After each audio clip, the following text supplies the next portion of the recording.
Bill O'Brien and the Houston Texans arrive here in Miami, just one game off the pace. Hard to believe. 2-4. Jacksonville a winner earlier today. Game in London that has just gone final as they defeated the Buffalo Bills 34-31. What a moment for Dan Campbell. Now the youngest head coach in the NFL on an interim basis since taking over a couple of weeks ago for Joe Philbin. As you see where Miami sits right now in the basement of the AFC East. Spiro Ditas, Salman Wilcots, rest of our CBS crew. Interesting two teams, Salman, that have underachieved to this point. Both road wins last week. Which team validates what they did 7 days ago? Well, I think that's the key. They're going to come armed with their defensive stars.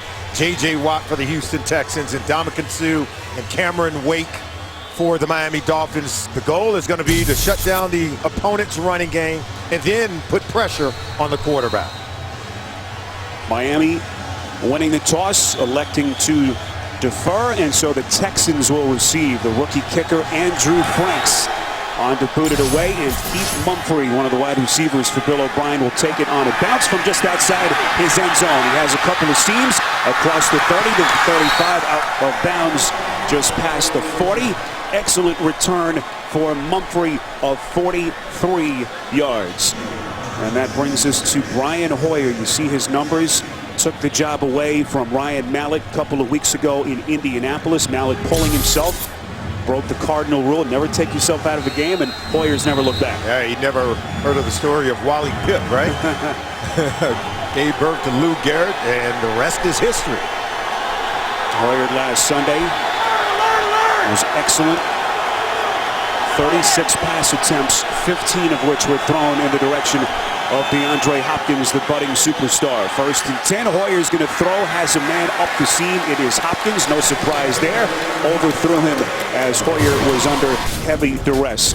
All kinds of movement today with some injuries. Brandon Brooks, a scratch, out with a toe injury. Derek Newton moving over to that right guard position. Backs and receivers, we've been talking about DeAndre Hopkins.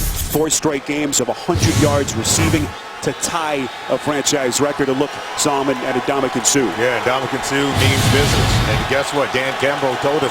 We sat down, we talked, I listened, and now we're going to give him ownership of how this defense plays. And you can see they're coming out with that energy we saw from them 1 week ago. Arian Foster blowing up in the backfield, a loss of 2. Cameron Wake, all 4 of his sacks last week came in the second quarter of that game. Hard to believe. Cole Nisi entering the day second in tackles on the team, and Jamar Taylor today making the start as Bryce McCain is out with a sprained knee. Already 3rd and long. This is what Brian Hoyer told us yesterday, the situation they want to avoid.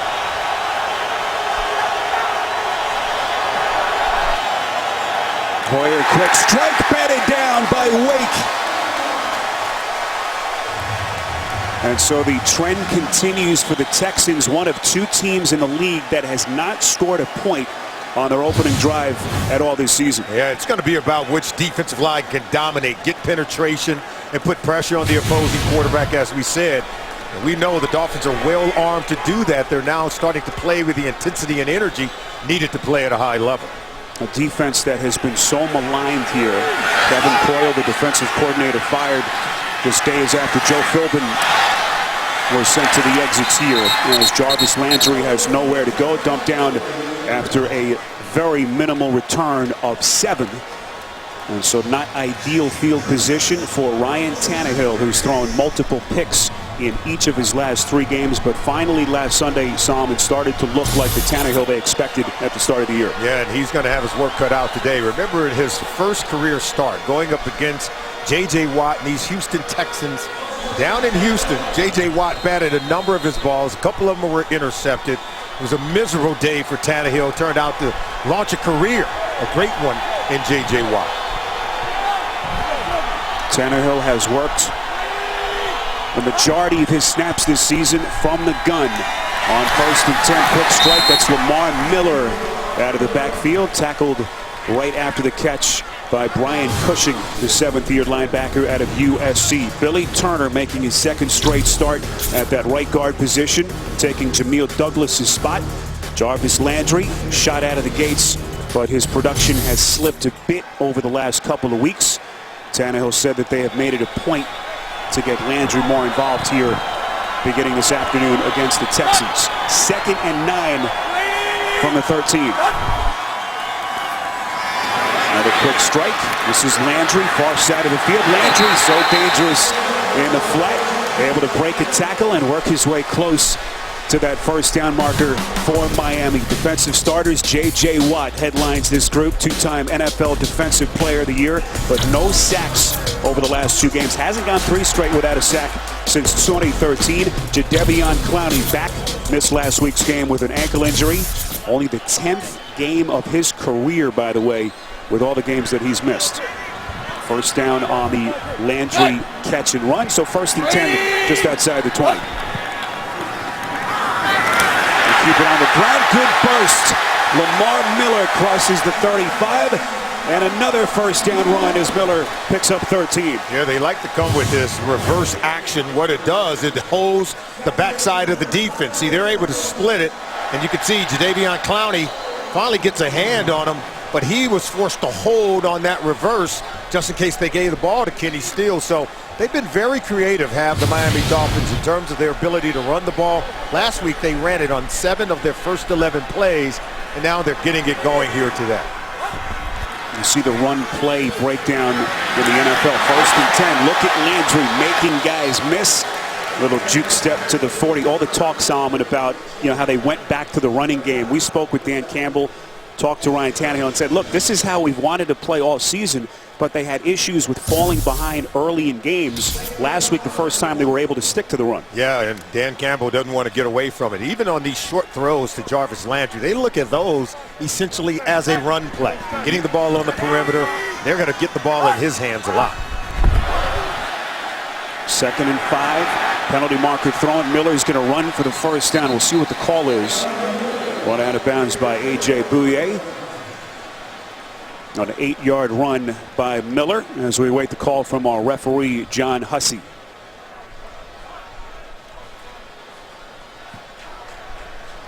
Offsides, number 90 defense.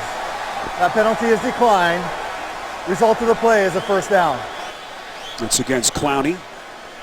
Hard to believe, Solomon, the kid who they took 1st overall last year, has only played in 10 games so far in his career. But we asked Bill O'Brien about where Clowney is in his development, and he said he's real close. He's played very well. Yeah, when you put the tape on, there are moments where Jadeveon Clowney really flashes, and I think he's going to be a special player in this league. He just needs more experience, more opportunities, and he's got to be able to stay healthy to stay on the field, and he could be an impact player.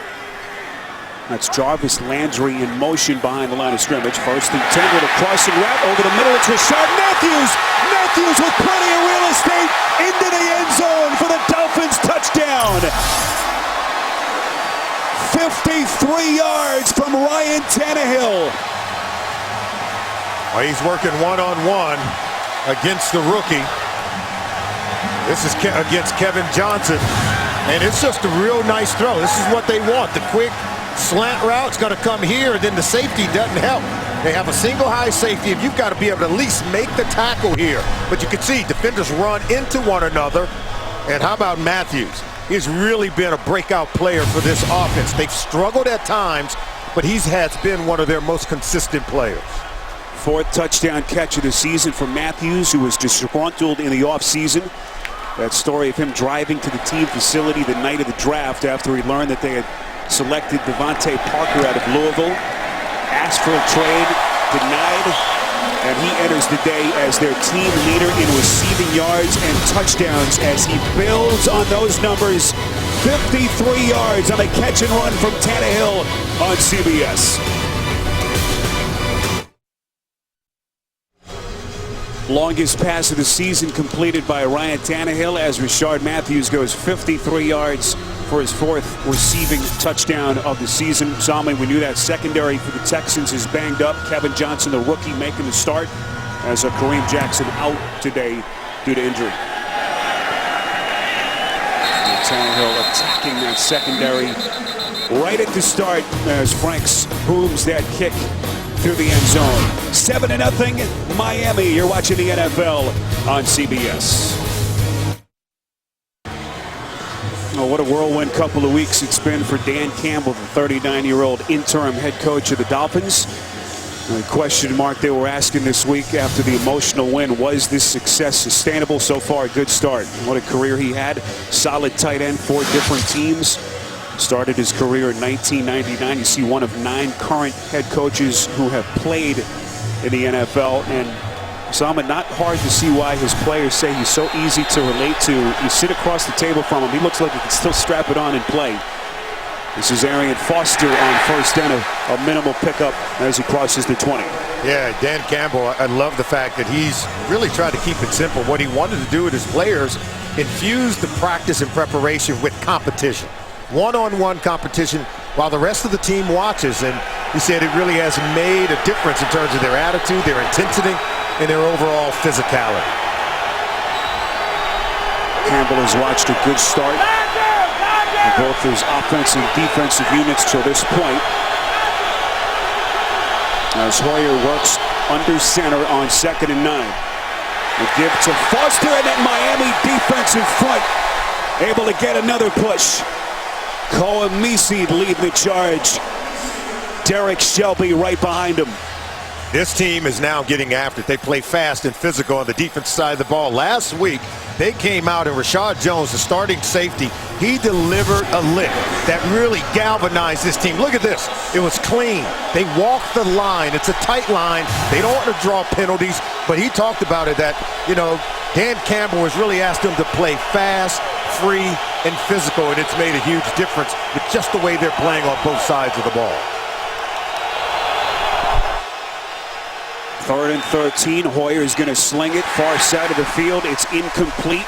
Intended for the rookie out of Arizona State, Jalen Strong. Jamar Taylor making his 4th career start today for Bryce McCain on the coverage. And there you see Taylor making a play. And this is some of the, I think, the energy, the tempo that we're witnessing here today. Spiro, you and I were here for their home opener against Buffalo. That's not what we saw. We saw a team that was very lethargic, that was just kind of going through the paces. Right now, they're playing up in the bit with great energy and intensity. Shane Leckler, one of Dan Campbell's ex-roommates at Texas A&M, on for his first punt. It goes 55 yards, 7-0 Miami.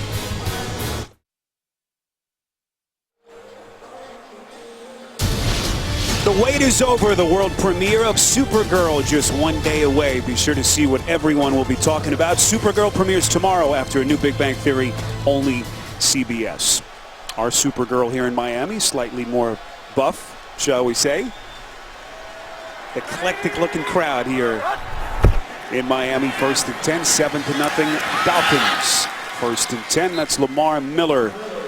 So far, they have kept Tannehill in rhythm. Salmon, those quick passes to his targets. Yeah, getting the ball out very quickly, under 2 seconds, and throwing on the perimeter of the defense where J.J. Watt can't bat down those balls. Getting it to the outside, getting rid of it quickly, under 2 seconds, allowing the playmakers to create yards after the catch. What did Dan Campbell tell us yesterday? I do not want my quarterback getting his jersey dirty in the 1st quarter. No hits on our quarterback early. So far has gotten his wish. 2nd and 10. Little quick screen pass. This is Landry. Landry breaking a number of tackles already on his first couple of catches. Had a 1st down reception on their 1st drive. And is right at the marker this time as he picks up 9+. You can't help but like Jarvis Landry. Look at this. I mean, he's like a running back, but yet he's a receiver, and he creates yards after the catch. He breaks tackles. We saw him do that on that reverse run 1 week ago. He said that at LSU, he learned to play just about every single position, and they're using him because he can play a number of different positions on this offense. 3rd and short. This is Jonas Gray. Needed the 38 for the 1st down. I don't believe he got it, as that Houston defense not fooled. J.J. Watt among the tacklers, and it looks like the Chains crew will come onto the field. J.J. Watt made an excellent play there. Well, he plays hard, he practices hard. Take a look at this. Look how he beats and defeats the block, spins out of it to make that tackle. And you can see Brian Cushing getting at the feet of the running back as well. All right, so the Chains crew will not come onto the field. Officials say he was short. So on 4th down, the punt team will come onto the field. Matt Darr, their rookie punter out of Tennessee, will punt for the first time today. And Keith Mumphrey standing back deep inside his own 10.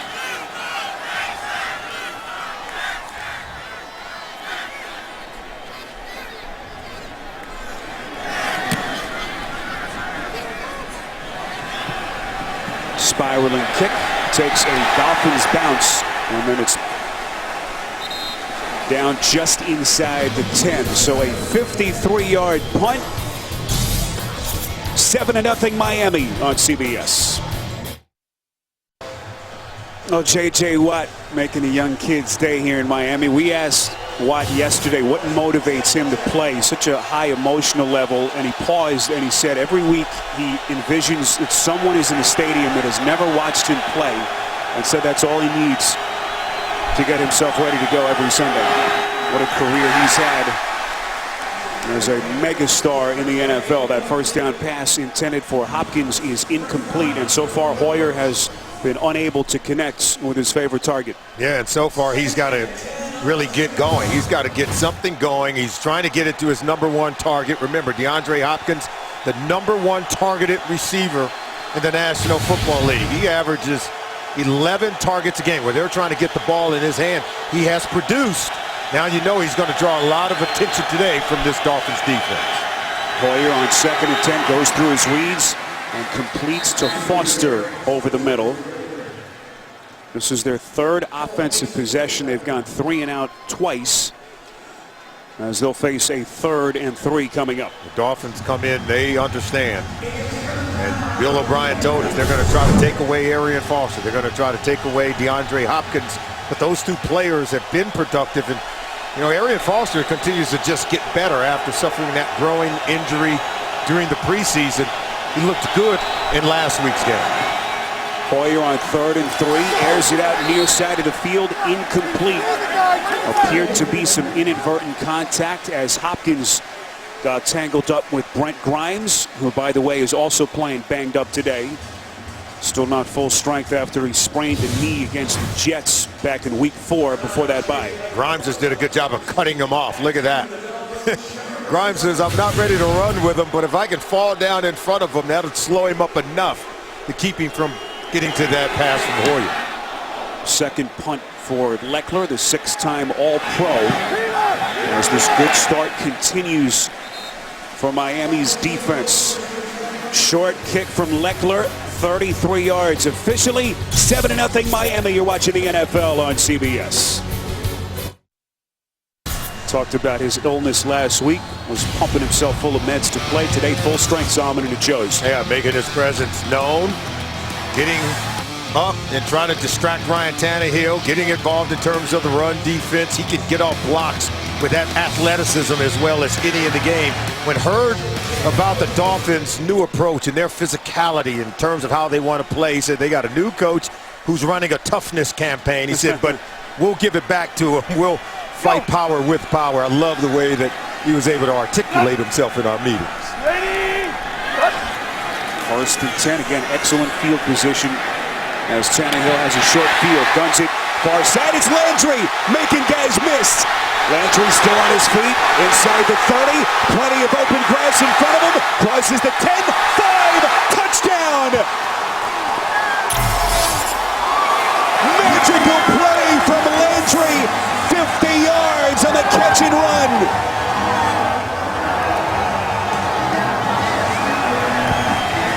Jarvis Landry is not to be messed with. This is a guy that is playing with great energy and great tempo. And he's matched up against the safety. You're going to see him come here, and then he's going to run out. And 29, this is going to be Andre Howe. He can't stay with him. And there's the separation. He's not going to go out of bounds. We talked about his determination, Spiro, at the top of the game. And look at it. He's just eluding tacklers. Is going to find his way to the end zone, trying to give this offense some kind of spark, some kind of big play. We didn't think the emotion from last week could carry over to this week in terms of what Dan Campbell has instilled in his team. But I think the players have caught that fire And the coach is spreading. He said, I'm going to give them the spark, but they have to go out and maintain it. Whatever Dan Campbell is selling to this point, they're buying. Longest reception in the career of Jarvis Landry, first touchdown catch of the season, and the 6th of his 2-year career. Well, Landry, in our visit with him, as the officials now are looking to see if he stepped out of bounds on the initial move. Call on the field is a touchdown, and this is what they're looking at right there from that vantage point. Appear to be well in bounds. 13-0 Dolphins on CBS. After review, the ruling on the field is confirmed. Touchdown. Well, they'll put that on Jarvis Landry's early career highlight tape. What a start for he and this Miami offense.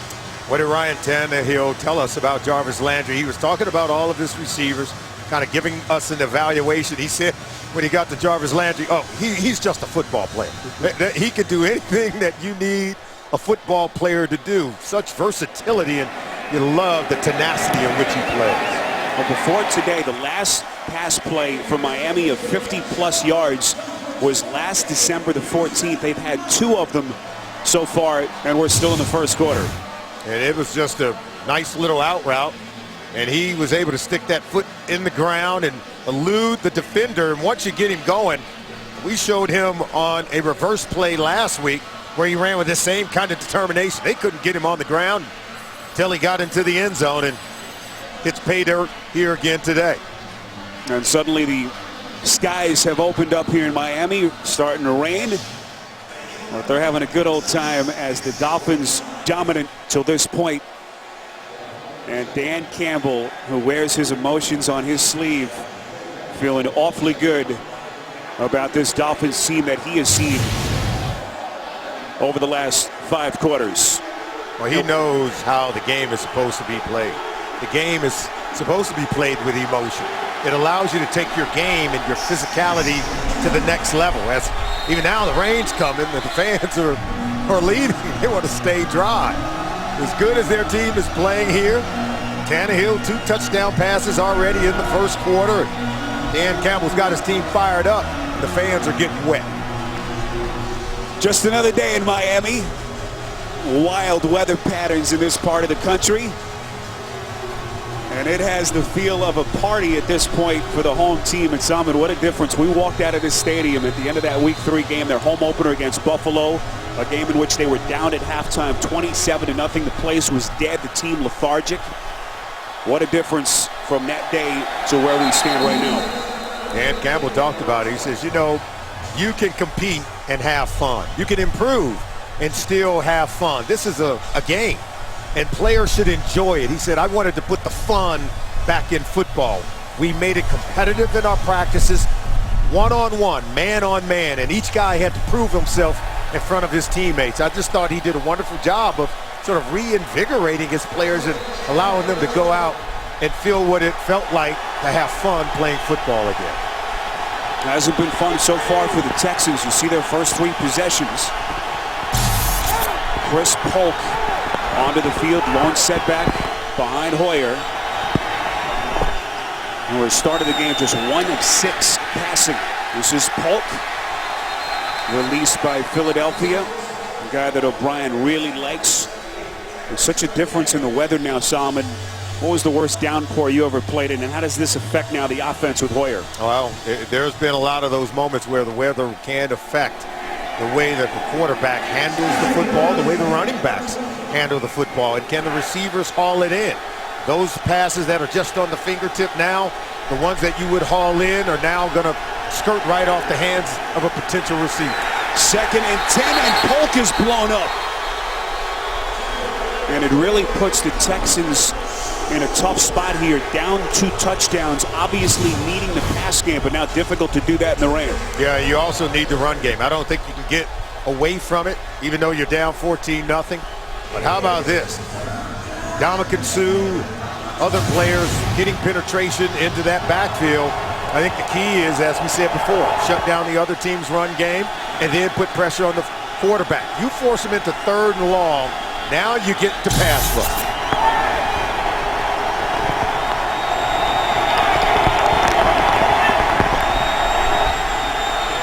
Hoyer from the gun on 3rd and 14. Rolls out, and that pass incomplete. Keith Mumphrey, the rookie, only receiver in the vicinity. And that Miami secondary without Bryce McCain so far, so good. Well, you asked, how does the weather affect things?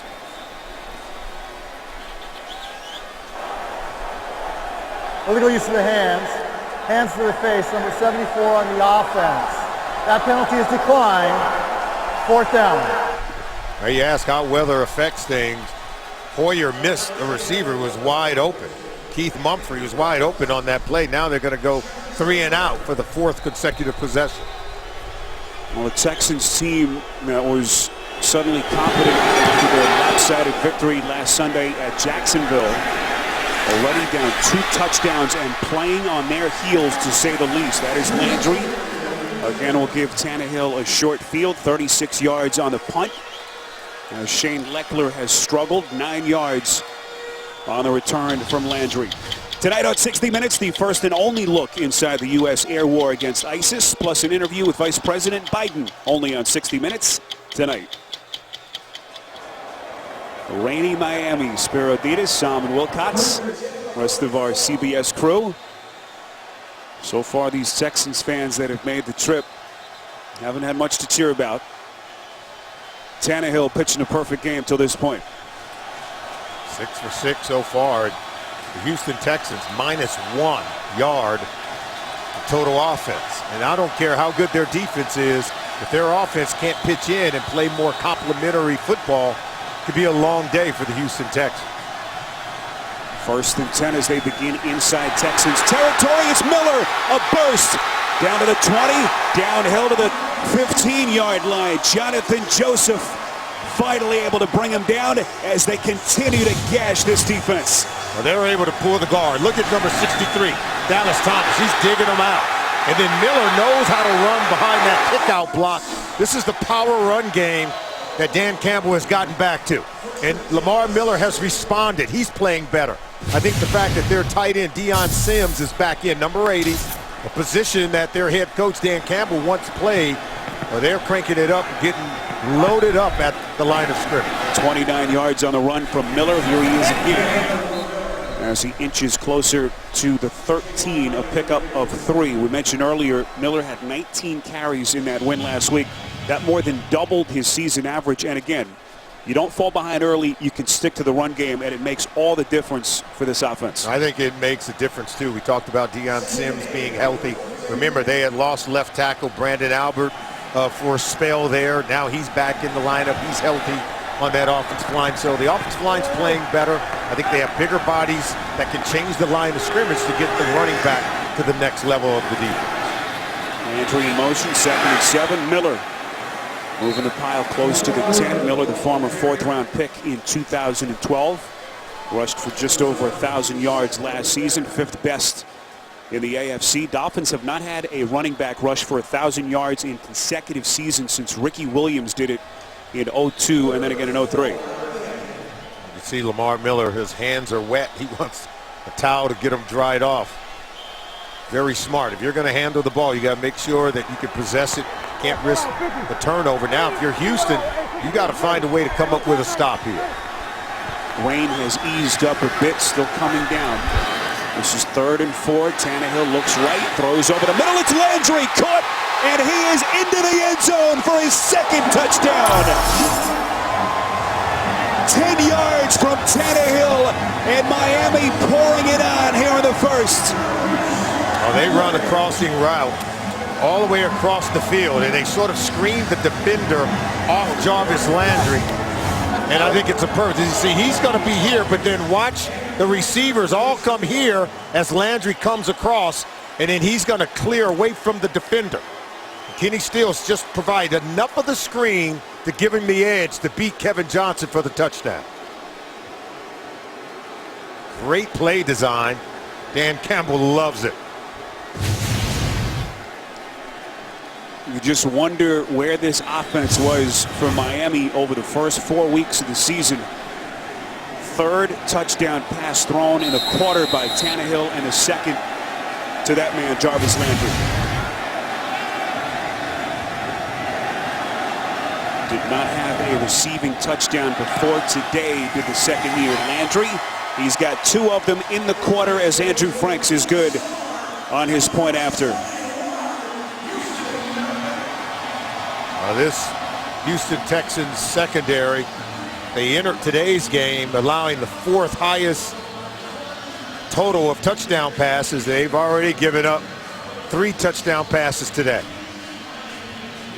Kareem Jackson, one of their starting quarters, out today due to injury. Kevin Johnson, whom Salman just mentioned, making the start in his place. Quentin Demps is banged up and active, but so far all kinds of issues for J.J. Watt and that defense. And meantime, Jarvis Landry, Salman, the catalyst for this Dolphins offense. Oh, he's made some plays. There's no doubt about it. Caught 5 passes so far in this game. Found his way to the end zone twice. His ability to create yards after the catch. Said playing at LSU for offensive coordinator Cam Cameron taught both he and Odell Beckham Jr. every single position, whether it was H, F, X, Y, or Z. Said we can line up anywhere. We just want to be able to get the ball in our hands. Doesn't have the best speed. He does have great quickness, but I think more than anything, he's got tenacity, he's got intensity. He's a competitor. Andrew Franks on to boot it away. That is Mumphrey again, unable to play it.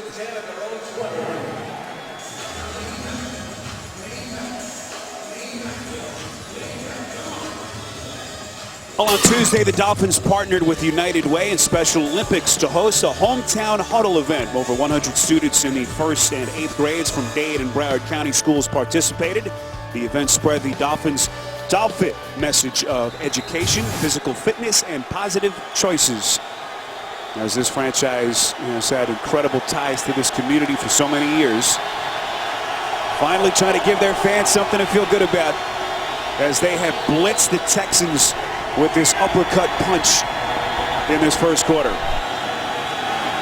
You see the total yards discrepancy at the top of your screen. That first down pass from Hoyer, intended for Foster. Jenkins on the coverage, and this offense, Salman, about as bad as you can expect so far. And I know the Miami Dolphins have improved in the intensity and attitude and all those things we talked about, but if you're the Houston Texans, you got to put up a fight. And right now, Brian Hoyer, you've got to lead this offense. You have playmakers like DeAndre Hopkins around you. You have an Arian Foster.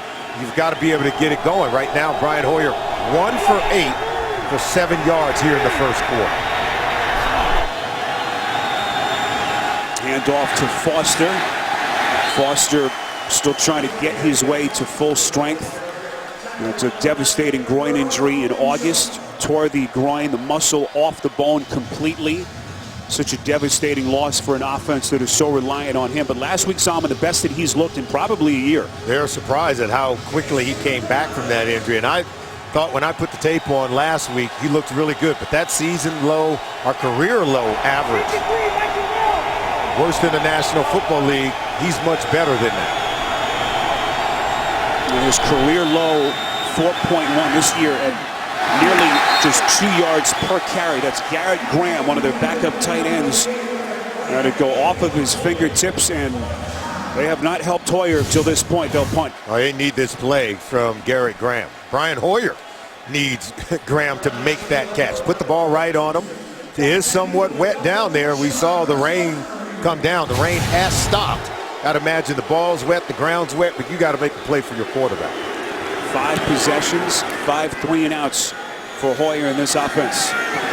Shane Leckler on the punt. Look at Landry. How many tackles has he broken to this point? Covering an awful lot of real estate, but he's going backwards. Landry trying to find a seam and brought down, boy, may have run about 70 yards on that play, it seemed like, but loses 8 as it is a 53-yard punt officially. And we talked about Dan Campbell emphasizing toughness and competitiveness. This was Wednesday's practice. He brought all the players together in midfield, had the younger guys in the middle of a huddle surrounded by the vets. It was a rugby-style scrum where the players on the inside had to escape and get past the veterans on the outside, something you don't see very often anymore. They anymore. had to fight their way out. I mean, you know, it's like, you know, the old bull and the young bull. And he just wanted the guys to be competitive, get used to mixing it up and being physical every single day at practice so that when you get into a game on Sunday, it becomes easy. This is Miller on 1st and 10, bounces to the outside and upended as he gets nearly to the 25. Kevin Johnson, the rookie cornerback, on the tackle. We asked Campbell about some of the coaches he's played for and coached with. He mentioned Bill Parcells. He says Parcells, when he was in Dallas, used to line up the entire team, 26 guys down the middle of the field, one-on-one, and they would just ram into each other in those one-on-one drills until they were sore. I asked him, I said, you knew who the tough guys were, right? He said there was no doubt the entire team was tough. And, you know, those Parcells teams, they weren't really reliant on quarterback play as much as they were just on being physical teams that ran the ball and played great defense. 2nd and 2, Tannehill from the gun. Little drop play action to Miller. Straight up the gut, crosses the 30, 1st down run. As this offense continues to get anything it wants with 62 seconds left in the quarter. No, they've come out to compete. They want to win, but they know they got to compete to do so. Interesting formation on this 1st and 10 play. Texans appear to be fooled, but they are able to converge on Tannehill as the Dolphins will face a 2nd down coming up. Brandon Dunn out of Louisville on the tackle. Jadeveon Clowney is the one who disrupted this play. He's going to be here. Watch him just step right in that passing lane. Look, he's going to intercept it, and that's what caused Tannehill to pull it down and then try to run with the ball. But, you know, Bill O'Brien talked about Jadeveon Clowney. He said he's a bright player. He studies really hard. He's more instinctive than you would believe, and you saw it on that play. Tannehill slings it near side, still has not had an incompletion to this point. He's 8 of his first 8. That's Matthews, who had the 53-yard touchdown catch earlier. Picks up 10 and another Miami 1st down to take us to the end of the quarter. 21-0. Dolphins will return to Miami after these messages. You're watching the NFL on CBS, home of Super Bowl 50.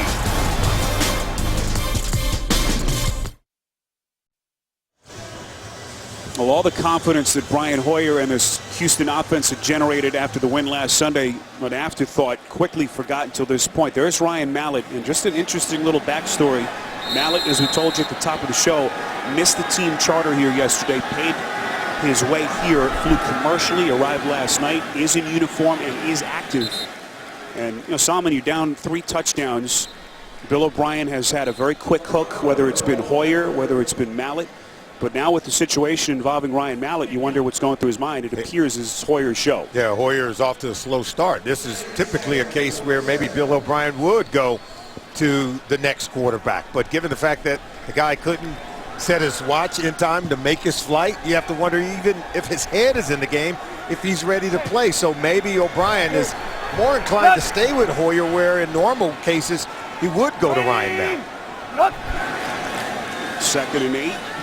And fake the end around to Landry. Little screen pass. This is Miller. A lot of open grass. Miller's still going. 15-10, and he's into the end zone. Wow. That looked way too easy. They were able to outflank the defense, and for Lamar Miller, he's never had an easier touchdown in his life. Just well-designed play, well blocked. Kenny Stills, the receiver, he's going to throw a nice block as well. Now, see, you're going to see him. It's going to be right here, but watch him just come right out of the backfield. And he'll catch it. Nice screen play, and then Kenny Stills down the field. He gets a block. Look, he doesn't get touched from there. Excellent blocking downfield. 54 yards on the catch and run. 4th touchdown pass thrown by Ryan Tannehill, and it goes from bad to worse for the Houston Texans. 28-0. as we play in the opening minute in the second quarter. You're watching the NFL on CBS. Well, this was the conversation between Bill O'Brien and his defensive coordinator, Romeo Crennel, during that last break. Romeo, a very proud football man, has been coaching some of the best defenses in this league for a long time.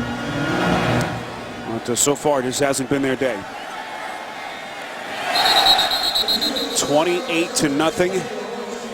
As this defense has been victimized by the big play, Solomon, to say the least. Yeah, right now, this defense couldn't stop a nosebleed. They've allowed 4 touchdowns on 5 possessions for the Miami Dolphins. They've allowed 3 plays of 50 yards or more. Whether it's Rashard Matthews, whether it's Jarvis Landry, whether it's Lamar Miller. They're taking it to the house. Poor tackling and really just a lack of hustle by this Houston Texans defense right now. Romeo Crennel's got to get his guys together. They got to find a way to improve their play. 3 of those 4 Tannehill touchdown passes have come of 50 or more yards. 1st and 10. Here's Hoyer. Still looking for their first down of this half. Hard to believe that pass. And now he's down. Incomplete. Hoyer kind of clutching at his right throwing shoulder. Derek Shelby was the man giving chase. Shelby planted Hoyer into the ground. Figured if I'm going to run this way, someone's getting hit. And to see him plant that right shoulder into the ground, never a good thing for a quarterback. Hoyer remains in the huddle. Mallett's waiting. Right now, Hoyer's 1 of 10, 7 yards passing on the day.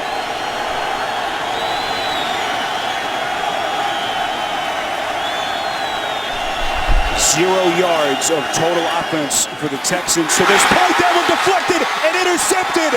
Rashad Jones into the end zone for the pick 6. Second pick 6 for Jones in as many weeks.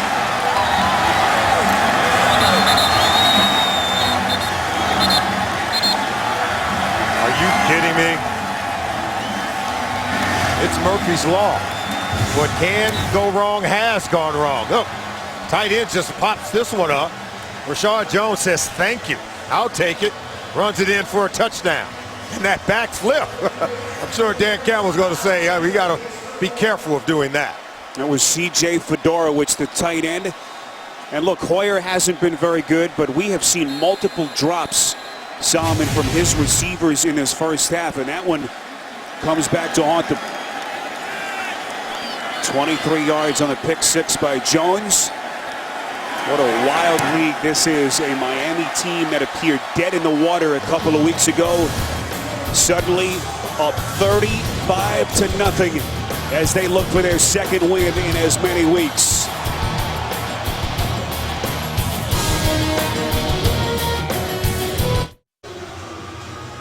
Well, the maintenance crew has been busy here. The University of Miami played against Clemson here yesterday. Were blown out 58-0. Quickly got this stadium turned around. And this time the home team is on the better end of a blowout till this point. 35-0. 14 points for the Dolphins in the last 14 seconds. Here's Keith Mumphrey. Will play it. Crosses the 15 out. Past the 20. And brought down at the 23. 2 pick 6s for Rashad Jones in the last 2 weeks. Rashad Jones is, I think, one of the best safeties you probably never heard of. Makes big-time plays. He's a big-time hitter. And he talked about it. I'm not as vocal, but he's been doing these back flips every time he gets into the end zone. He was awarded this gift from Fedorowicz. He's able to get it into the house, and there's that back flip again. I'm sure Campbell's going to talk to him about that because you need Rashad Jones on the field healthy, doing what he does best. There is Foster.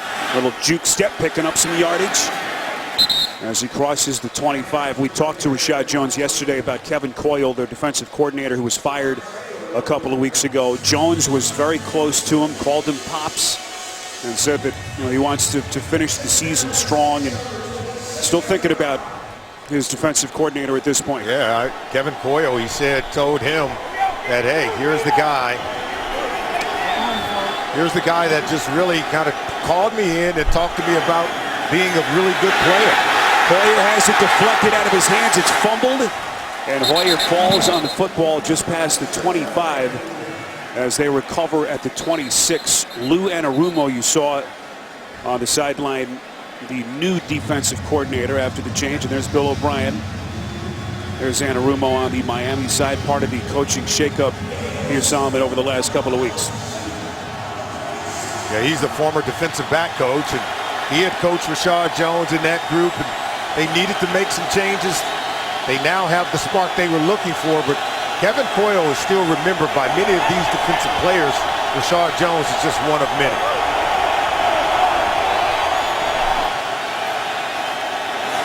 Third and 7. Hoyer's pass behind his target made Washington. And once again, the Texans will punt. This defense has been really tough on Hoyer. They're getting after it. The defensive line's getting after it. Tight coverage on the back end. Anarumo, he's doing a really good job of just coordinating this defense. Rashard Jones told us all he's done is made the calls more clear, more simple, so we can play fast. Texans still without a first down, as Landry will play it just inside his own 25. Minimal return, 53-yard punt from Leckler. All Miami on CBS. What a great start for Cincinnati. Bye week to celebrate their incredible 6-0 start. As you see Brian Hoyer on that Houston sideline, no one could have imagined a nightmare start like this. Solomon down 5 touchdowns. Yeah, this Houston Texans football team, they got to get it going. The defense has got to be able to recognize what Miami is doing. All they're doing is a bunch of bubble screens, quick passing from Ryan Tannehill, but yet they're not tackling. They're able to turn those short gains into long runs and find their way into the end zone. Little draw play to Miller. It's just such a crazy league. You know, a couple of weeks ago, coaching change here, disastrous home opener against the Bills in week 3. Now, suddenly, if they can put the finishing touches, get a second straight win, a Miami team that was a trendy pick in the preseason, suddenly back in contention. Oh, there's no doubt about it. And if you're Bill O'Brien, you look at the AFC South, no one's running away with that division either. But, that's right. You know, these teams got to wake up. You're right. From week to week, we're getting different personalities from some of these teams. It's Landry in motion. Tannehill on 2nd and 9. Throwing on the run, completes. That's Rashard Matthews just inside the 40.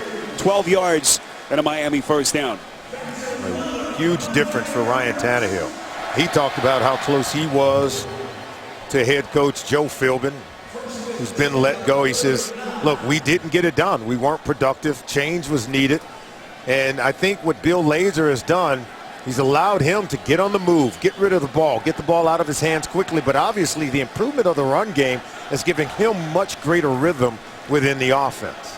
You saw the brilliant passing chart so far from Tannehill. 10 of his first 10. 3 of his 4 touchdown passes have been from 50-plus yards. Missed tackle, it appeared to be from J.J. Watt, as Miller makes him pay for it, picks up 7. Yeah, we talked about Espiro, missed tackles, but you've got to be able to get there. There's Vince Wilfork, he's there. There were several guys who missed him. You know, J.J. Watt's he's gonna play hard, he's gonna hustle. But these guys now, they've got to play better as a group and not just rely on 1 or 2 guys to make the plays. Miller gets a blow. Damian Williams, the second-year running back out of Oklahoma, onto the field. This is Landry. Little end-around action. Gets to the outside. Right at the first down marker, John Simon, the third-year linebacker out of Ohio State, able to run him out of bounds, and the officials say first down Miami. We told you, Jarvis Landry, just like a running back. They're going to get him involved in the run game. Simon's clawing at him, trying to get him out of bounds. And Landry refuses to be denied the opportunity to pick up the first down. Look at that. 12 first downs on the day for the Dolphins. The anemic Houston Texans offense, they've got nothing done today. Total yards, 300 for the Dolphins, 3 for the Texans. 1st and 10. Play action from Tannehill. Nice block at the end to spring him loose. And Tannehill nowhere to throw but out of bounds. And that his first incompletion. There's a penalty marker thrown in the Houston secondary. It comes at the 9:36 mark of the second quarter. Illegal contact. Defense number 29. 5-yard penalty. Automatic first down. And that's been the kind of day we've seen so far from Houston. Andre Howell on the penalty.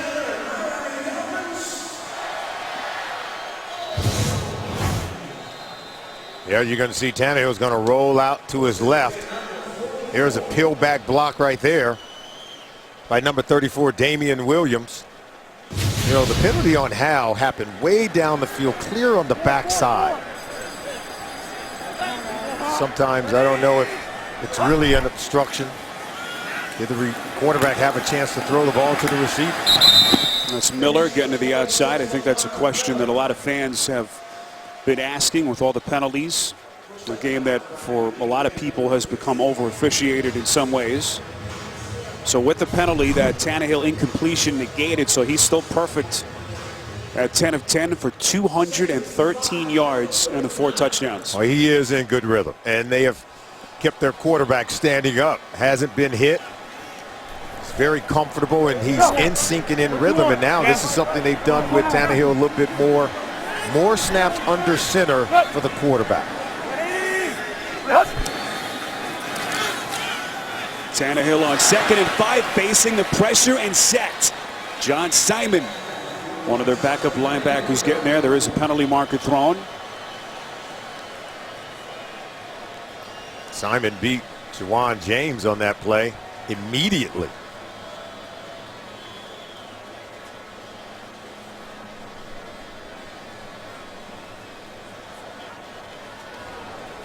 Illegal shift. Offense. That penalty is declined. Result of the play is a second down. All right, so Simon, the 30-year linebacker who came over from Baltimore on a free agent contract before last season, finally making a play for Bill O'Brien's defense. They got him in 2nd and long. And now the key is to really, I think, just to improve their tackling. I think so many missed tackles where they've had Jarvis Landry, point blank range. He's able to escape and be able to get the touchdown. The same with the long catch and run on the Rashard Matthews play. Many of them have come after a missed tackle.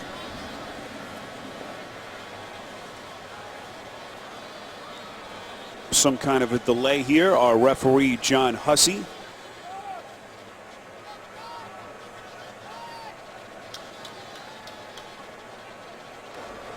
The discussion on the field after declining the penalty, after discussion, it is 3rd down. Yeah, after the penalty, that should have been changed, so it is 3rd down officially. And that will certainly change the play call here for Tannehill and the offense. So 3rd and 13 from the Houston 47. And now the rain has given way to plenty of sunshine here in South Florida. A little short pass is caught. That's Miller. And another marker thrown right behind the line of scrimmage. Jonathan Joseph on the tackle for Houston, as Miller was well short of the first down marker. Real aggressive tackle by Jonathan Joseph. That's what Romeo Crennel's looking for.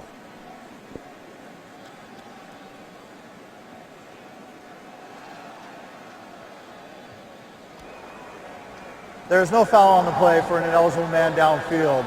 4th down. The game has come to a bit of a grinding halt here. But some of you look ahead, there's still plenty of time left. 2.5 quarters, 35-0. You just wonder what you can say to your team if you're Bill O'Brien at halftime after really what's been an embarrassing first half performance. I think what you say is don't worry about the scoreboard. You just come out and play one play at a time. Let's see if we can put a bunch of good, positive, effective plays together and see what we can do. And the score will take care of itself. I think that has to be the critical focus. And a penalty thrown at the Houston 40. That punt from Dar, 41 yards. We'll await the call here from our referee, who's suddenly a busy man, John Hussey. First year as an NFL referee.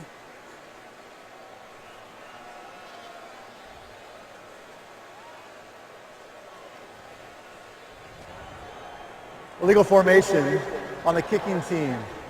That penalty being enforced from the dead ball spot. Houston keeps the ball. First down. 35-0 Miami, second quarter on CBS. 35-0 in what has been one of the most lopsided halves of football in the NFL this season. Brian Hoyer, that pass deflected up high in the air, still loose, and it falls incomplete. One of the few breaks that the Texans have had today. Salmon, we came into the show talking about DeAndre Hopkins, and as we look at the replay so far, Miami has taken him away in this game. Yeah, and look, I think that's Ndamukong Suh who was able to bat that ball up, obstructing the view of Hoyer. But you're right, they've taken away Hoyer's primary target, DeAndre Hopkins, who hasn't caught a ball yet in this game. Short pass from Hoyer. That's Nate Washington on the reception. Let's see what Hopkins has done so far. That's just single coverage, but Hoyer overthrows him, doesn't give him a chance to haul it in. That one, he couldn't hold on to it because of tight coverage. And you can see Brent Grimes doing a good job of keeping him from getting on top in coverage. So Hopkins right now still trying to find his way. First down for the Texans today at the 7:45 mark of the second quarter. And that's one thing that Hoyer told us in our sit down with him yesterday, is that they expected that to start to happen. Teams to target him, double him a little bit more and take him away and really just make someone else beat them on this offense. Nate Washington is a guy that's got to begin to make some plays. The tight ends, Fedorowicz and Graham, have to make plays, but both of them have put the ball on the ground. In fact, Fedorowicz calls an interception because he couldn't haul the pass thrown to him in, and it was returned for a touchdown. Play action from Hoyer, hit on the throw on 2nd and 10. Hopkins on a comebacker. It is a completed pass. Nice effort by Hopkins to come back. Olivier Vernon on the shot against Hoyer. 10 yards on the play. He pays for this one. Watch this one. Complete, but not without paying the price. Vernon, who was fined for his low hits on Marcus Mariota last week. A fine of over $37,000. That's Foster able to bounce to the outside, chased by Ndamukong Suh. You mentioned Nate Washington, Salmon, didn't play the last 2 weeks with that hamstring injury. They've had injuries. Cecil Shorts is down today. Shorts, who finally gave them a nice effort last week. They just can't seem to get healthy. Yeah, I think for as much attention DeAndre Hopkins is going to draw from defenders than the receiver opposite of him, Nate Washington, in this case, is going to have to begin to produce to take that double coverage off DeAndre Hopkins. That second down pass is complete. That's Hopkins as they move inside Miami territory. 8 yards as Hopkins makes his second catch. Hopkins even told us that, yeah, we're going to start to get more double coverage. I'm going to have to remain patient. He said last year when teams would do it, I find myself getting frustrated. He said, but I'm just going to have to allow the game to come back to me. Sooner or later, I will get the one-on-one opportunity. Hoyer from the gun under pressure. And his first down pass intended for Chris Polk falls incomplete. We touched on just a historic pace that Hopkins was on coming into this game. Last week became the first player in league history to post 9+ catches and better than 145 yards in 3 consecutive games. And you just wondered how he was doing it. All the instability at the quarterback position. And without a healthy number 2 receiver behind him till this point.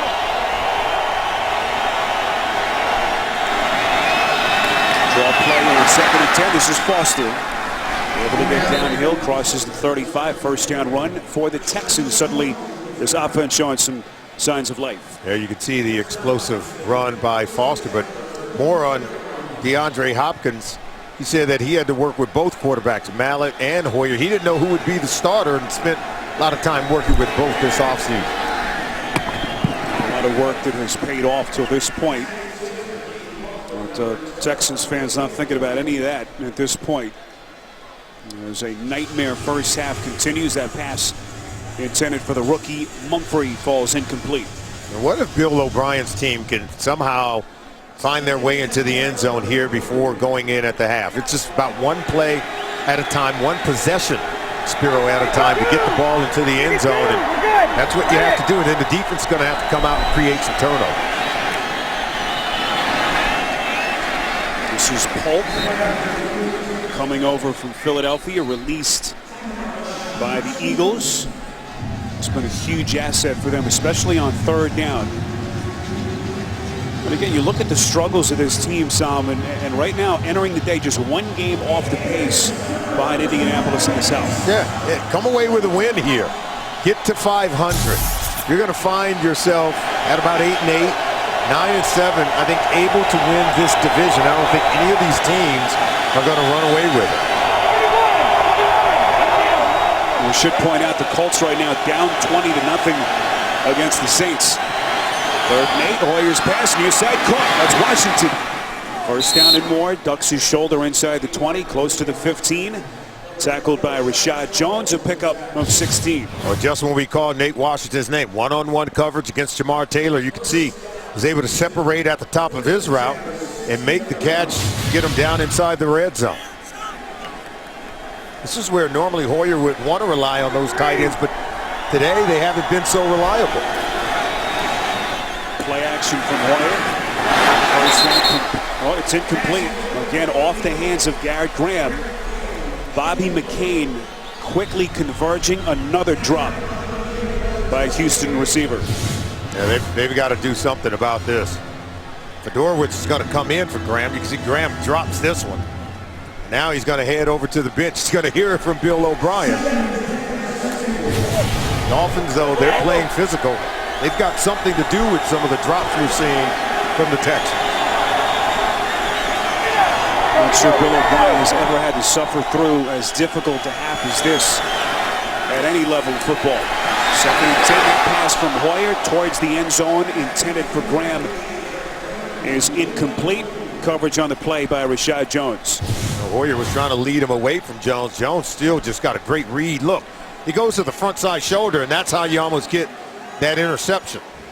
Sometimes down inside the red zone, as a quarterback, particularly with a big tight end, you don't want to lead him as much as you want to put the ball right on him and away from the defender. So maybe the ball on the back hip of your tight end there would have been a better play.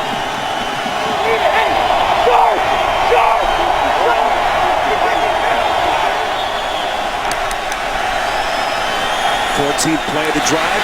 Hoyer set. Penalty flag thrown just beyond the line of scrimmage, inside the 20. I was just about to say third down was when Hoyer was so effective last week in their victory in Jacksonville. Offside, defense number 50. 5-yard penalty, remains third down.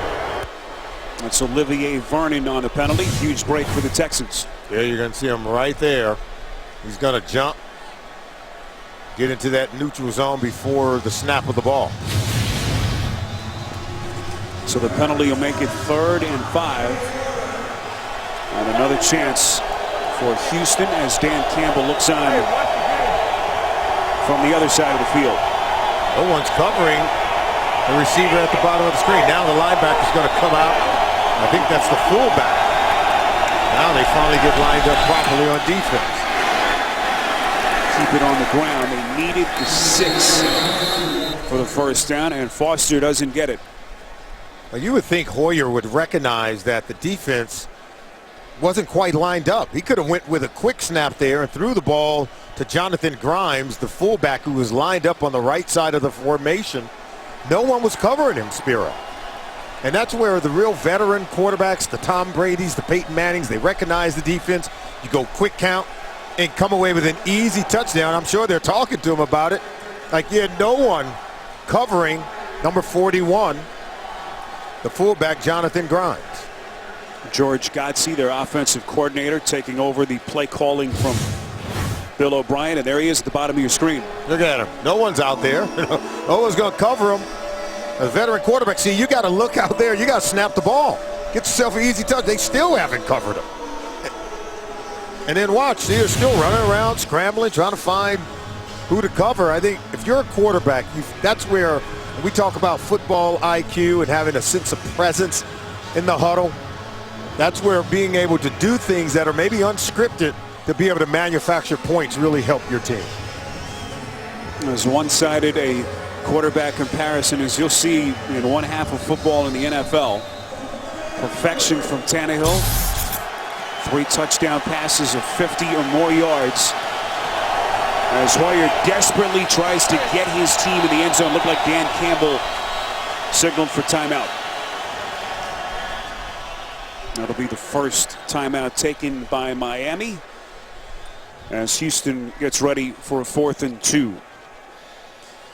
Oh, with NFL Mobile, watch local and primetime NFL games live on your smartphone. Learn more at NFL.com/mobile. Spiro Ditas, Solomon Wilcots, rest of our CBS crew from Miami. Week 7 battle between 2 teams looking for their 3rd win of the season. And 2 teams coming off road wins last week. You know, down here inside the red zone, 4th and 2. Most likely you're going to throw it, right? And the tight ends have been getting open. That's the one thing about it. We talk about how many passes, Spiro, that they've dropped so far in this game, but they are getting open. They're getting opportunities to catch the ball. Now they just got to catch it.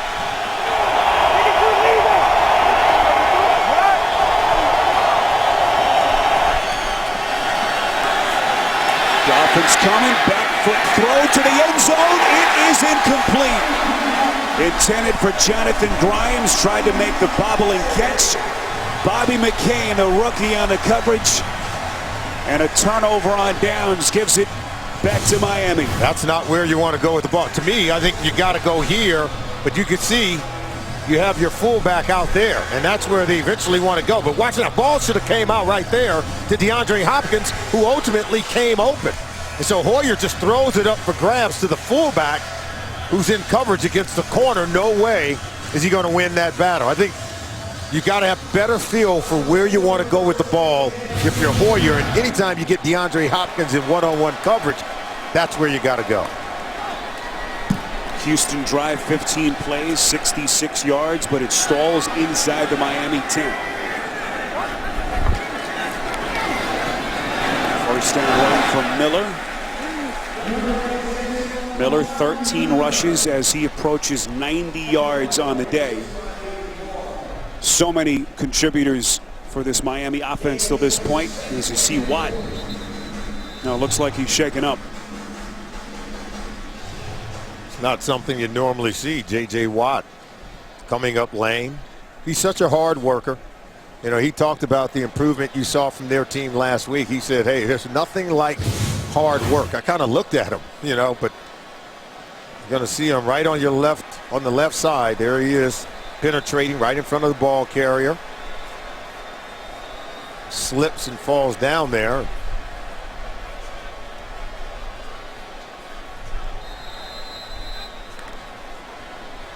Dan Campbell marveling yesterday at Watt. Says he's a guy who just never seems to get tired. And as they will continue to look at J.J. Watt, 2nd and 4 here. Tannehill under center. This is Miller. Another wide open seam. Miller still going. Plenty of open grass in front of him. 20, 10, touchdown Miami. 85 yards as Miller is into the end zone for the first time. Well, they're just able to split the defense, and they get them cut off. They get them cut off. They get them walled off, and that's how you're able to score. It's going to be off this right side. See, they're going to come here, and watch, they're going to get the linebacker, number 50, Hakeem Dent. He gets walled off. Once he can't get to the next level, you miss, again, tackles in the secondary. From there, the speed of Lamar Miller gets him into the end zone. It always starts with a missed tackle. First time in the end zone for Miller on a rushing score today. Had a receiving touchdown earlier, as that point after from Franks is no good. Maybe the first thing that has gone wrong for the Dolphins this afternoon. Romeo Crennel cannot be happy. He's allowed Lamar Miller 175 rushing yards here in the first half. Poor tackling from a Romeo Crennel defense just doesn't sound right. It's not something that's common. His defenses are known for being very good against the run. Very good in terms of tackling and in terms of technique and fundamentals. We have not seen that from the Texans defense here today. So J.J. Watt having to come off the field for a play, and Miller makes him pay for it as he runs 85 yards for the touchdown.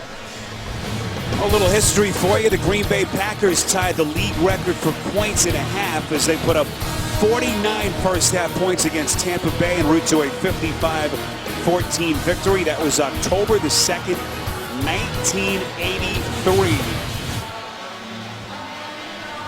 As this Miami team has blown the doors off this game with still 2 and change left before halftime. Look at the rushing yards. It is incredible. Solomon, sometimes these games just don't make any sense. You sit here and you try to analyze it, what's happened in front of you, but this has been hard to believe. A Texans team that was confident after their road win in Nashville last Sunday. But they have been hit with multiple uppercut punches in this first half. And if this was a heavyweight fight, they'd have stopped it a long time ago. A long time ago, right? From bleeding, hemorrhaging, if you will.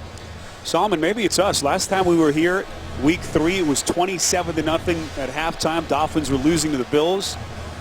Joe Philbin was fired a little over a week after that. See, I go the other way. I understand that I'm powerless in the position that I have up here. Have nothing to do with what's taking place out there. We haven't missed a tackle. We haven't made a tackle. We haven't caught the ball at all. Arian Foster crosses the 25, close to the 30, 10 yards on the run.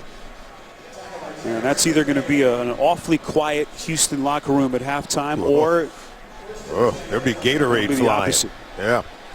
Tables could be broken. Someone's got to wake them up, right? This Houston Texans team is not as bad as what you're seeing here in the first half. Quick strike to Hoyer. That is Hoyer to Hopkins.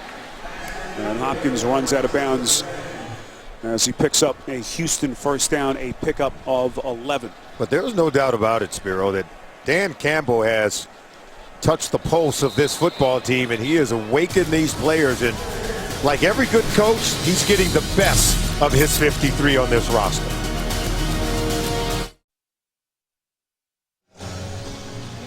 Well, it appears as though J.J. Watt is okay physically. I'm sure he's got a lot going through his mind. Had to leave the game for one play. And what happened? Lamar Miller runs for an 85-yard touchdown to make it 41-0. Final 2 minutes before halftime. First and 10, Hoyer from the 40. And Hoyer is sacked again. And Ndamukong Suh finally with his first sack.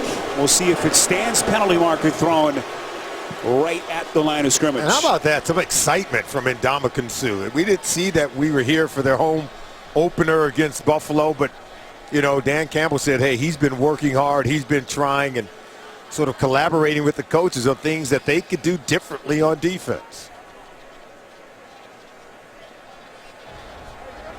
There's no foul on the play. The offense lined up illegal, but they remained and got in a legal position before the snap. Second down. Well, he's been waiting a long time for it. His first sack as a Dolphin here in week 7. There he is right there.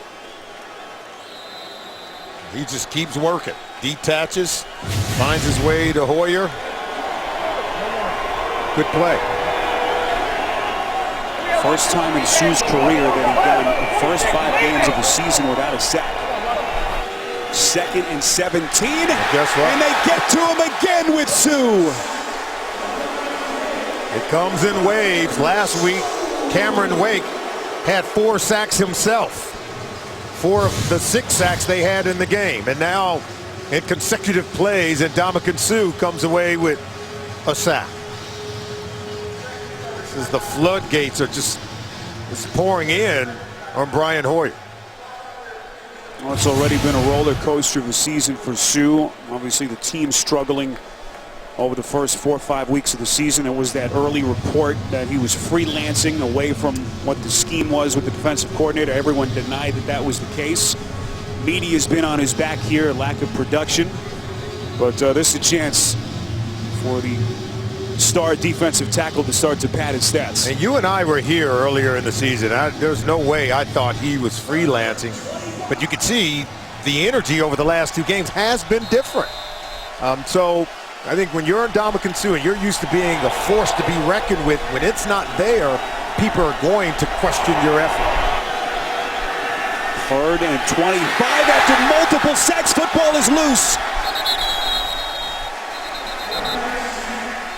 Pressure coming from Cameron Wake, who had that incredible 4-sack performance last week. Houston able to recover. Wake at the bottom of your screen. Look, he just rips right around the right tackle. That's going to be Chris Clark. And Clark is no match for Cameron Wake. Wake talked about it, said, hey, you know, I kind of need my hamstring to play at my best. He was hampered with that hamstring injury early in the season.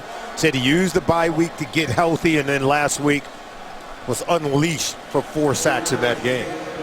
His 4 sacks tied for the most in a half in NFL history. Only Chris Clemens and the late Derek Thomas have done it. This is what they dreamed of, Spiro. Ndamukong Suh, Cameron Wake, Olivier Vernon. Push on the inside, get one-on-one blocking against those ends on the outside. They got it going today. Leckler able to get the punt off. This is Landry, has some room and will play it. Excellent coverage down the field by the Texans after a 47-yard punt. Coming up, the Verizon halftime report from New York. JB, Bart, Boomer, and Coach Cowher will stand by, have all the latest scores and highlights. I'll get your preview of Thursday Night Football coming up on CBS and NFL Network. All coming up on the Verizon halftime report. Flag was thrown behind Landry.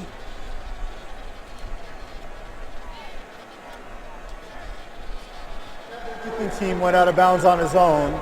That is a 5-yard penalty. Miami is elected to re-kick the ball, 4th down.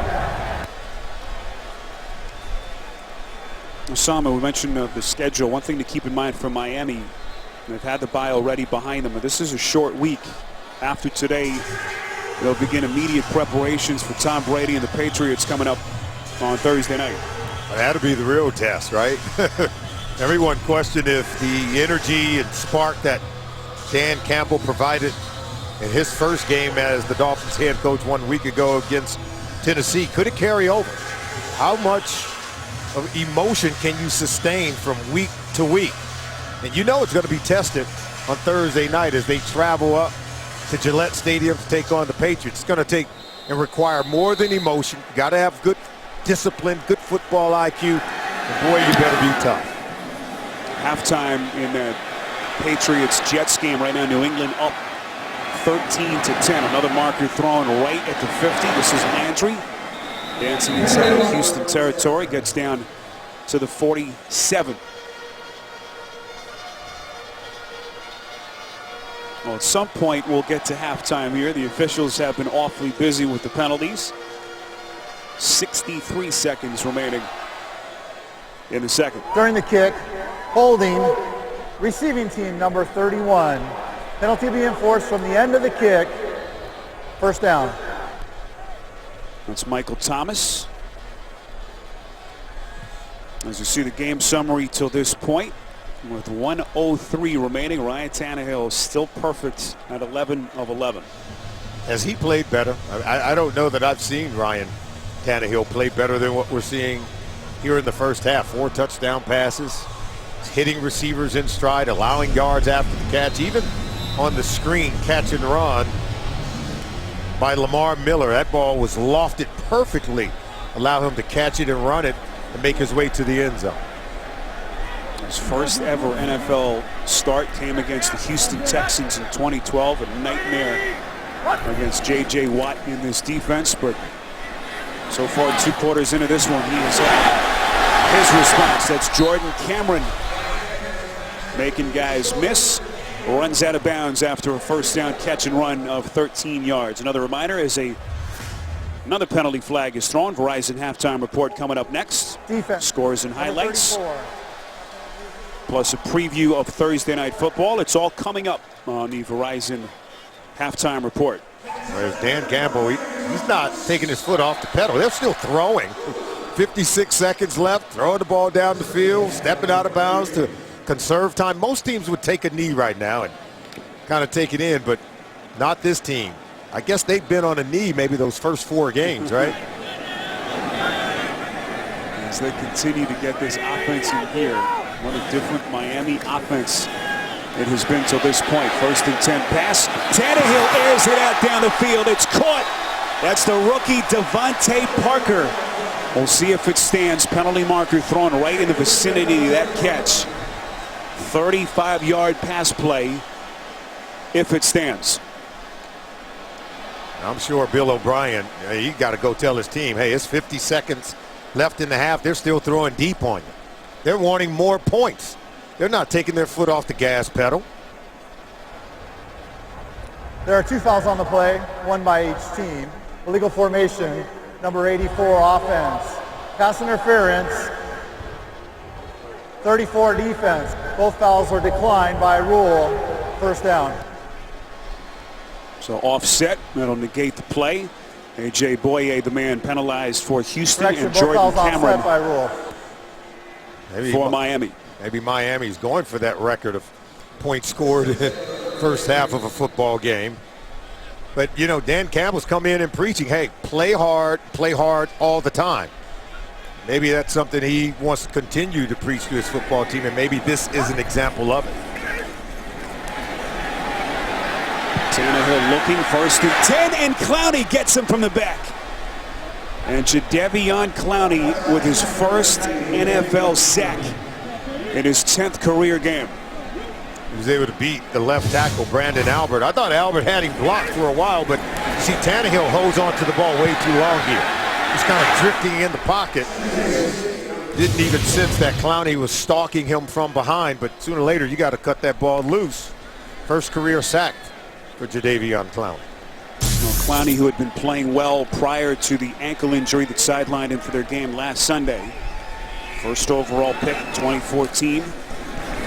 Has already endured an assortment of injuries as Clowney makes another play as he brings Jonas Gray to the turf. And mercifully, the first half will come to an end for the Houston Texans, 41-0. We'll be back with the Verizon halftime report after this. You're watching the NFL on CBS, home of Super Bowl 50.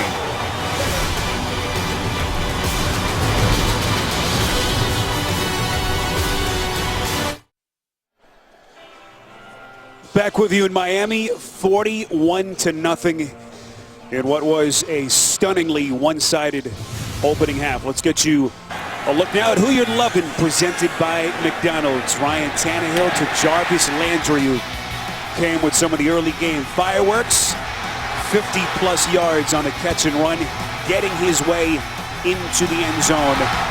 And that was a sign of things to come, to say the very least. Hi, everyone. Welcome to the NFL on CBS. The Houston Texans have come onto the field. There will be a second half. Just stunning, Solomon, what we saw in the first half. What were your impressions? Well, I knew Dan Campbell had lit a spark under his football team, but I didn't know he had lit an inferno. The way they came out like gangbusters in that first quarter, and they just poured it on throughout the first half of this ball game. And the way that they are running the ball, remember last week, they had 180 yards rushing in the entire game. Well, they had over 180 yards rushing in the first half of today's game. They came out, they were able to create turnovers, they created big plays on offense, the 50-yard variety. He's got his team playing at a high level now. For the Houston Texans, totally shocked at Bill O'Brien's group because they came out tremendously flat. They could not tackle. Brian Hoyer couldn't get anything going on the offensive side of the ball. 65 yards total offense in the entire first half for the Houston Texans. Salmon, what can Bill O'Brien do, if anything, to just make this game respectable in the second half? Well, I think if you're Houston, make a play, make a tackle. Now, they didn't do either one of those things in the first half. So it starts with that, one play at a time, one possession at a time. And then if you're the Miami Dolphins, then I think you've got to run it all the way home. Eat clock and get out of here with a win. The more you run it, the faster time off the clock, it just fades away.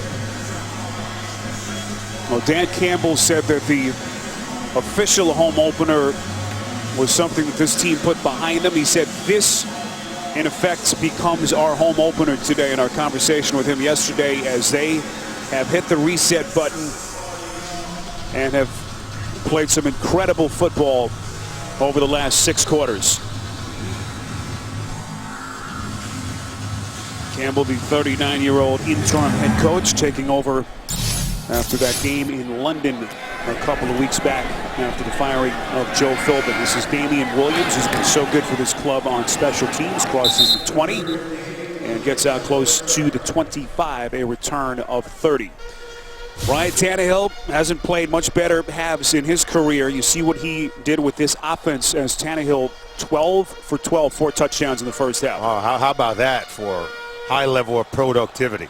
4 touchdowns on their first 5 possessions, and then came out and got more after that. So Dan Campbell has really done a lot with this team, and he and Darren Rizzo, the special teams coach, they kind of share some of those responsibilities, Spiro, in terms of what they're doing procedurally with some of the timeouts and how they manage things. Do you go for it on 4th down? So I think they're doing a wonderful job of getting this team going in the right direction. Earl Mitchell, the one-time Houston Texan, into the game at fullback. One of the starters along their defensive front.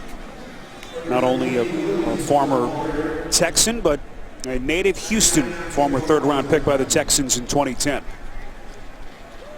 He's a large guy, I can tell you that. 6'3", 310 at fullback. As you said, a position he played in college.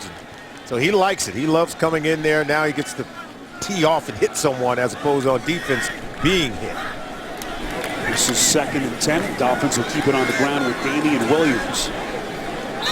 Salmon, you've been around this game a long time. It's such an emotional game, and as a player, you just wonder psychologically where you are after a half like that, where it's just been as bad as it gets if you're talking about that Houston side of the field. Oh, it's where character shows up. It really is. Okay, seemingly you don't have a whole lot to play for, but yes, you do. You're playing for pride. You're playing for the opportunity to get better here in the second half, because you're going to go back Monday and you're going to put the tape on, and the coach is going to call out every single guy, particularly guys who didn't play hard late in the game. On 3rd and 11, Dolphins just trying to gain some of that yardage back.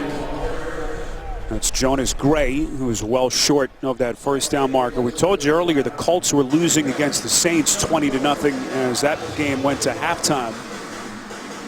So from Houston's point of view, all the games that they've lost, and as bad as they've looked today, at this moment they are 1 game out of first place in the AFC South. That has to be motivation enough.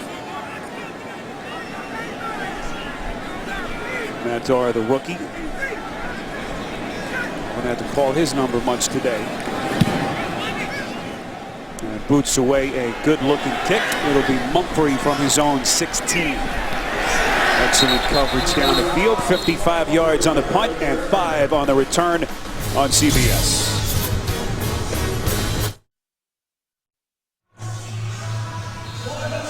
$41-0 as we welcome you back to Miami. Opening minute, second half. Spiro Dita, Salmon Wilcots, our entire CBS crew. Our producer Ryan Galvin, Andy Goldberg, our director. As the Texans with their first offensive possession of this second half. And Salmon, first half numbers for this offense, not much to talk about for the Texans. 8 possessions, and they've had to punt 6 times. It's very anemic. Only 65 yards total offense the first half for the Houston Texans. I don't think they could do any worse. So now they just got to get some rhythm and get it going. 2nd and 7. This is Foster. We sat with Hoyer. This offense was feeling good about what they did last week. Finally, it appeared as a quarterback that stepped forward for this team with The flip-flopping between Hoyer and Mallett, and it just goes to show you how cruel a league this could be week to week. Yeah, when you think you got it going, it comes off the rails. Hoyer, if you just joined us, 6 of 23 passing, 61 yards. And the interception that was certainly not something you can put on his shoulders. That bobbled pass off the hands of the tight end C.J. Fedorowicz. That's Nate Washington on the first down catch. As they are able to move the chains for only the 8th time today. They're going with a no huddle, not necessarily a hurry up. Going with a no huddle, trying to reel off as many opportunities as they can. Hoyer said he has been at his best when they have quickened the pace. No choice but to do that here, down 41-0. This is Foster trying to get to the 40. Picks up maybe a half yard. Well, think about everything Brian Hoyer has been through in his career. Undrafted out of Michigan State, caught on with New England, a team that went to the Super Bowl. Has been cut multiple times, cut by his hometown team, which basically told him they didn't want him anymore. Benched in favor of Johnny Manziel. Has put all that behind him and has endured a roller coaster of a season even this year through the first 7 weeks. 2nd and 9, that is called an incompletion. As Hoyer told us yesterday, that experience in Cleveland basically has prepared him for anything he faces from this point on. Yeah, you even asked him, you say, well, you've been named the starter. It looks like you're going to be the guy. He says, that means nothing to me.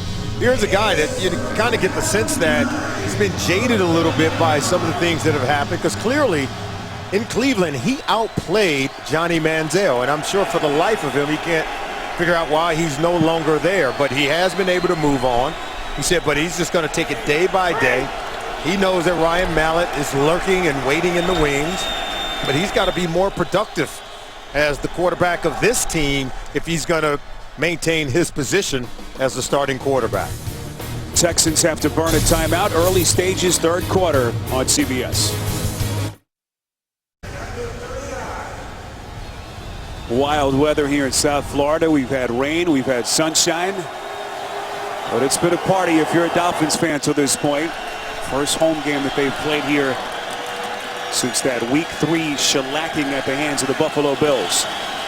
3rd and 9, Hoyer from the gun after the timeout. Airs it out far side, intended for Hopkins. And the dominant performances from DeAndre Hopkins, Solomon, have come to an end here in Week 7. Yeah, the pressure on his quarterback continues. And Ndamukong Suh, C.J. Mosley, 94, making sure that Hoyer's uniform is getting dirty today. They've been relentless in terms of getting hits on the quarterback. If you've just joined us, Ndamukong Suh with his first 2 sacks as a Dolphin. Came on successive plays late in that 2nd quarter. 8th punt by Shane Leckler. 51 yards and 9 on the return for Miami. 2 weeks, 2 top teams in the NFL. First, the Dolphins take on Tom Brady and their old friends from New England on CBS and NFL Network. And then the Browns and the unbeaten Bengals only on NFL Network. That'll come your way on November the 5th. Here's what the AFC East looks like at this point. Big one today between New England and the Jets. And right now the Patriots in front 16-10. That was the game everyone was talking about heading into week number 7. Here's Tannehill sacked. It's J.J. Watt. Entered the day without a sack in his last 2, and that drought, little mini drought, comes to an end. Yeah, he had been hobbled at the end of the first half, but look, he's got enough to explode. Hear that arm over move, gets rid of the running back, still able to come away with the sack. He's able to beat 2 blockers, win at the line of scrimmage, and then he was able to beat Damian Williams to come away with the sack. He does lead the NFL in tackles for loss entering this one today, despite multiple games without a sack before that play. This is Damian Williams putting a couple of guys in a blender, crosses the 20, past the 25, and close to the 30-yard line, and what would be a Miami first down. Darryl Morris able to force him out as Williams runs for 20. Well, again, poor tackling. Watch number 56. That's going to be Cushing. And he's got to get over there, but you got to keep that ball inside. See, he lets it back across his face along with other defenders. You know, Cushing at the second level, he's got to be the tackling machine playing behind that defensive line. 3rd and 1. Williams trying to get to it. Football comes loose. No signal yet. Oh. It's going to the Texans. That ball was out. And it will be Houston football. First recovered fumble of the season for the Texans. And it was Jonathan Joseph able to pounce on the football. Yeah, we said they had to run it, keep it on the ground just to get out of here, eat clock. But forgot to say you also need to hold on to the football, because turnovers is the only way the Texans are going to get back into this ball game. Turnovers and touchdowns for the Texans, and the defense comes away with one there. Well, Bill O'Brien had been waiting for any kind of positive contribution from his defense, and he finally gets it from Jonathan Joseph. Can Houston just make this game respectable at this point? Hoyer's first down pass for Nate Washington, low and incomplete. We go to New York and an update. Here's JB. Jets hanging in. It's a back and forth battle as advertised. You're going to find Chris Ivory to the flats for the uncontested score. Jets regain the lead 17-16 in Foxborough. Spiro and Solomon. Oh, a lot of people wondering if the Jets would be up to the task and justify what they've done to this point. Oh, they're playing very well. Great defense, and a quarterback who can manufacture enough plays to get the ball to his weapons. Here's Hoyer, puts a man under it, far side of the field. It's caught. That's Arian Foster inside the 10, and that'll set up a first down for Houston as they pick up 21 yards. Yeah, now they're down inside the red zone and need to come away with some points. Good throw from Hoyer. He had enough protection. They were able to keep the pocket clean as he was able to throw that ball to Arian Foster. First down, goal to goal. Here's Foster trying to cut his way back. And Salmon, you put this game behind them. If Foster can continue to get healthy, it just brings this offense back to what people expected it to be before the season. And then, of course, the questions and the instability at quarterback. Well, they need to be able to run the ball because of the instability at the quarterback position. They're not as prolific there as they would like, but they do have a playmaker in DeAndre Hopkins. And if they can get the run game going, they'd have excellent balance. Hoyer on second and goal, fires end zone, it is caught. Foster, and finally Houston is on the board. Jelani Jenkins was trying to cover Arian Foster, which is very difficult. He's just as a talented receiver as he is a runner. Look at him outside, 53. Jenkins gets no help to the outside, and Foster is able to separate, haul it in for a touchdown. Hoyer was looking at him the entire time because he knew he had the matchup he wanted, Foster against the linebacker. 7-yard touchdown reception, second receiving score for Foster on the season, and they have both come over the last couple of weeks. So the Damian Williams fumble leads to Houston's first points, and that's been the kind of day it's been for the Houston Texans. The point after from Nick Novak is no good. A wonderful cause that we've been talking about all month, and tough to segue into this piece of news that we just heard a couple of minutes ago. Flip Saunders, such a well-known and respected figure in the NBA, has passed away at the age of 60. He had been battling Hodgkin's lymphoma. This terrible news as Flip was supposed to be getting ready for the NBA season. That just stunning news out of the NBA. Yeah, he'll be missed. I remember meeting him once, and many players I know love playing for him. 41-6 Miami, as Houston finally able to get on the board after the touchdown catch by Arian Foster. Here's Damian Williams, who fumbled a moment ago. Back-to-back spin moves. It's something you rarely see. That was video game-like from Williams. Finally brought down by Eddie Pleasant after a 31-yard return. Well, J.J. Watt's kind of been limping around a bit. What was able to break through a moment ago for his first big play. Now, this is the previous drive, but you can see he's able to kind of hanging in there. You saw him leave the game momentarily earlier in the first half on the Lamar Miller 85-yard touchdown run. This is Jonas Gray bouncing off tacklers, crosses the 35 out to the 40, 15 yards and a Miami first down. Justin Tuggle and Andre Howell on the tackle. They're going to run over to the left side. J.J. Watt jumping underneath that block. He talked about it, and that really allows them to have a gap right there on that defensive line. He says he'll take calculated risks. That time he guessed wrong. Fifth sack of the season earlier from J.J. Watt. First and 10.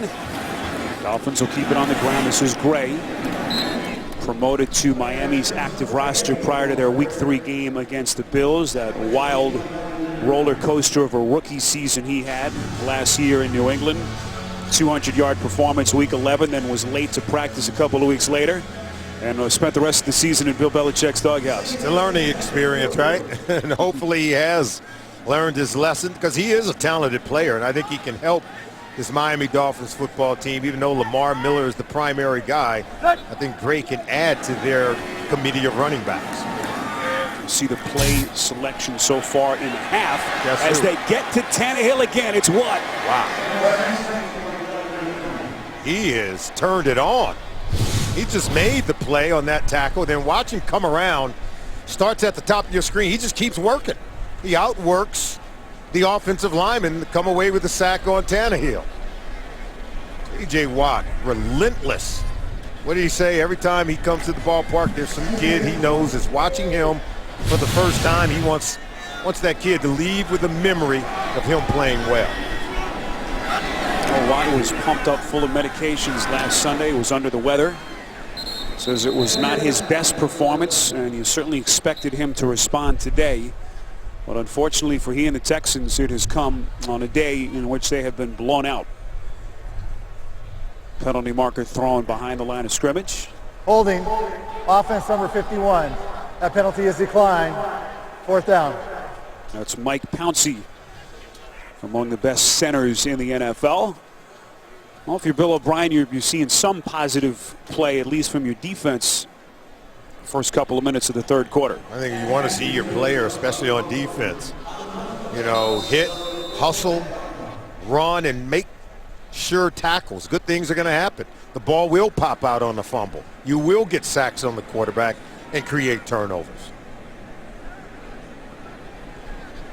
Updated score from that Colts-Saints game, 27-0. Indianapolis is losing. So that would certainly minimize the damage of this game for Houston, as the Texans are just one game back of the Colts in the AFC South. Excellent looking punt from Matt Darr, the rookie. Brian Hoyer back onto the field when we come back.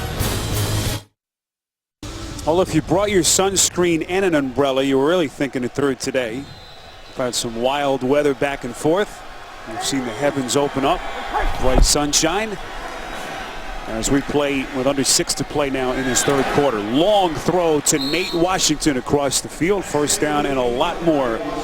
Good looking throw from Hoyer as they pick up 23, forced out of bounds by Jamar Taylor. Good looking protection for Brian Hoyer. Allowed him to get rid of that ball and get it over to the boundary where Nate Washington was able to haul it in. You see the numbers at the top of your screen. Just incredible discrepancy between these two teams. That's Washington again. Sam, if you're a Texans fan, how much of this do you put on the quarterback? Because they're always the easy target, you know, in these games and when things don't go well. But today it has been a breakdown really from A to Z. You know how we talk about complimentary football, everyone pitching in when you're trying to win a game? In this one, this is complimentary as well. Everyone's pitched in and had a hand in playing poorly today. Here's Foster, little cutback maneuver inside Miami territory all the way down to the 24-yard line. Brent Grimes on the tackle, and now Foster's starting to look like his old shifty self. Yeah, and Hoyer is going to get it to him. We talked about it. He is, I think, a matchup advantage, even with a defensive back on him. But if you get a linebacker on Arian Foster, go ahead and turn him loose and get him the football. 26 yards on the catch and run. He gets a blow. Alfred Blue onto the field. Little crossing route over the middle. This is Hopkins. And the football comes loose. Looks like the Texans are able to recover. It was Garrett Graham falling on the football just inside that 15-yard line. And sometimes, even the great players, you try to do too much. A catch and a fumble recovered by the offense. Second down.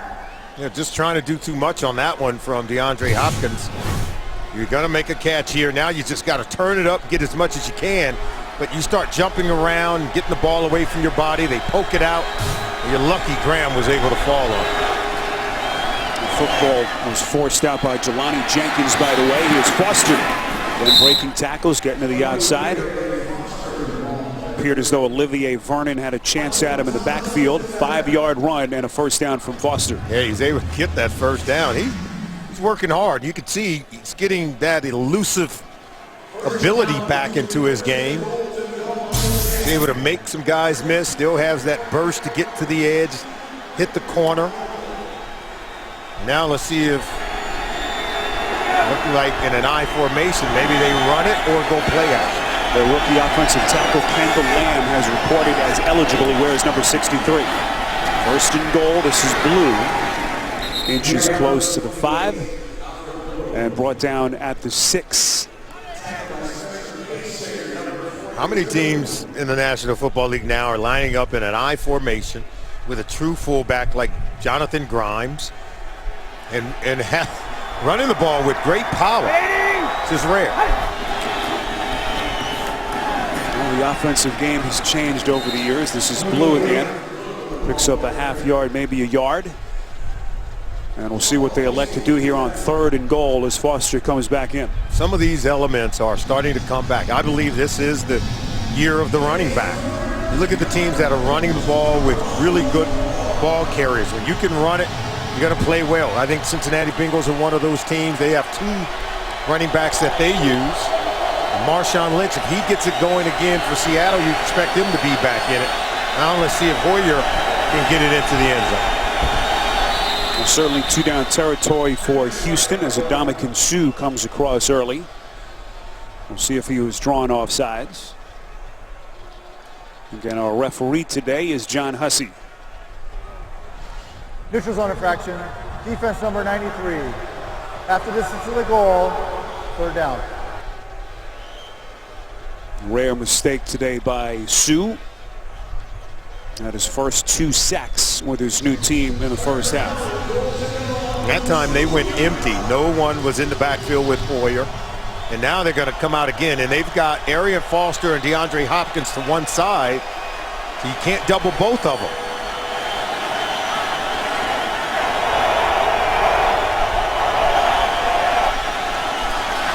Again movement across pre-snap. Foster trying to back his way in. Touchdown. Appeared to be a free play as Vernon came across early. Foster into the end zone for the 2-yard touchdown.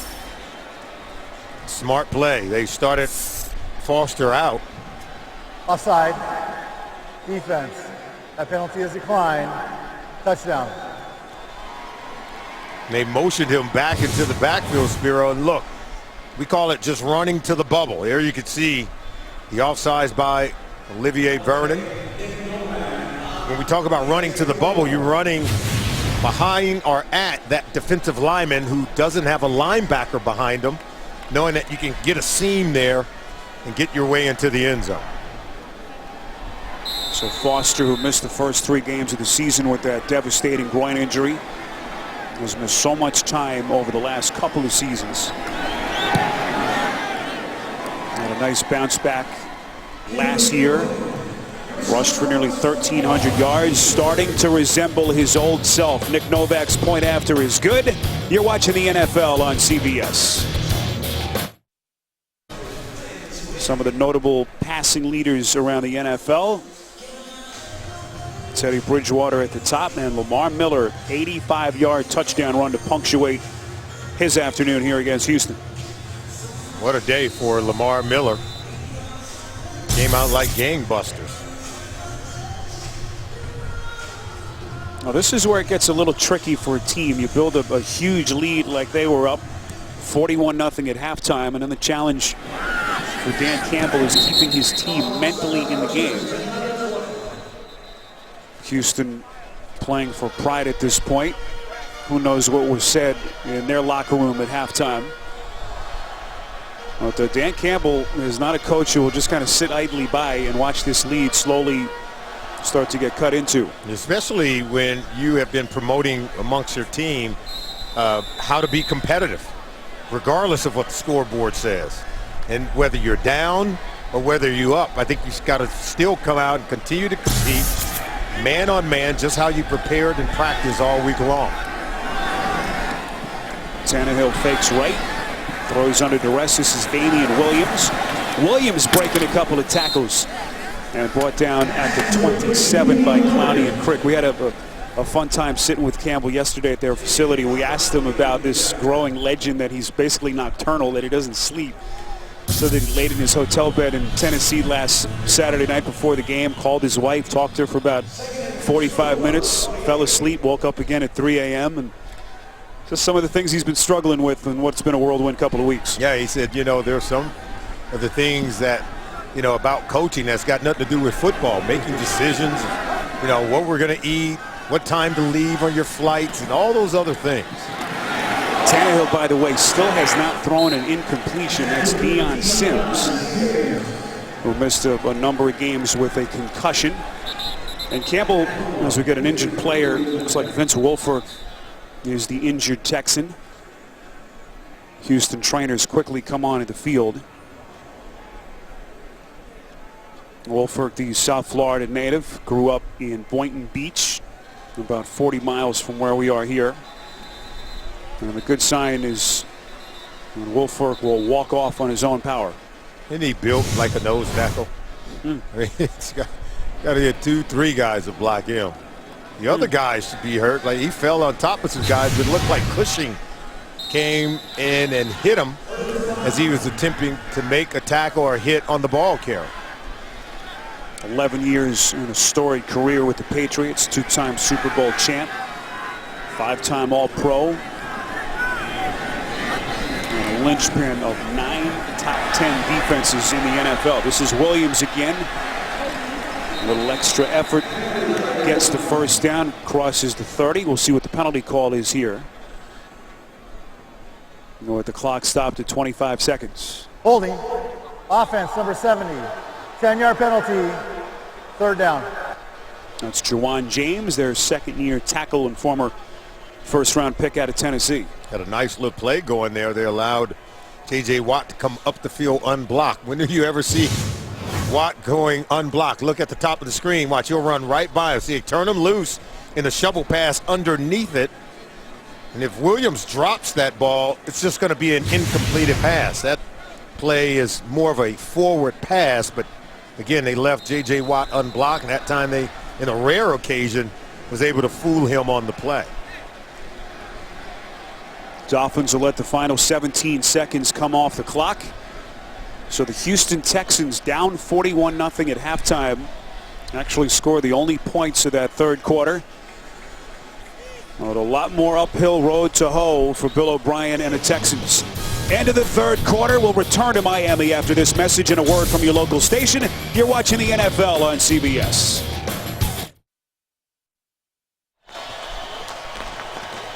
Ryan Tannehill from the shotgun as we begin the fourth quarter. Spiro Dita, Salman Wilcox, our entire CBS crew from Miami.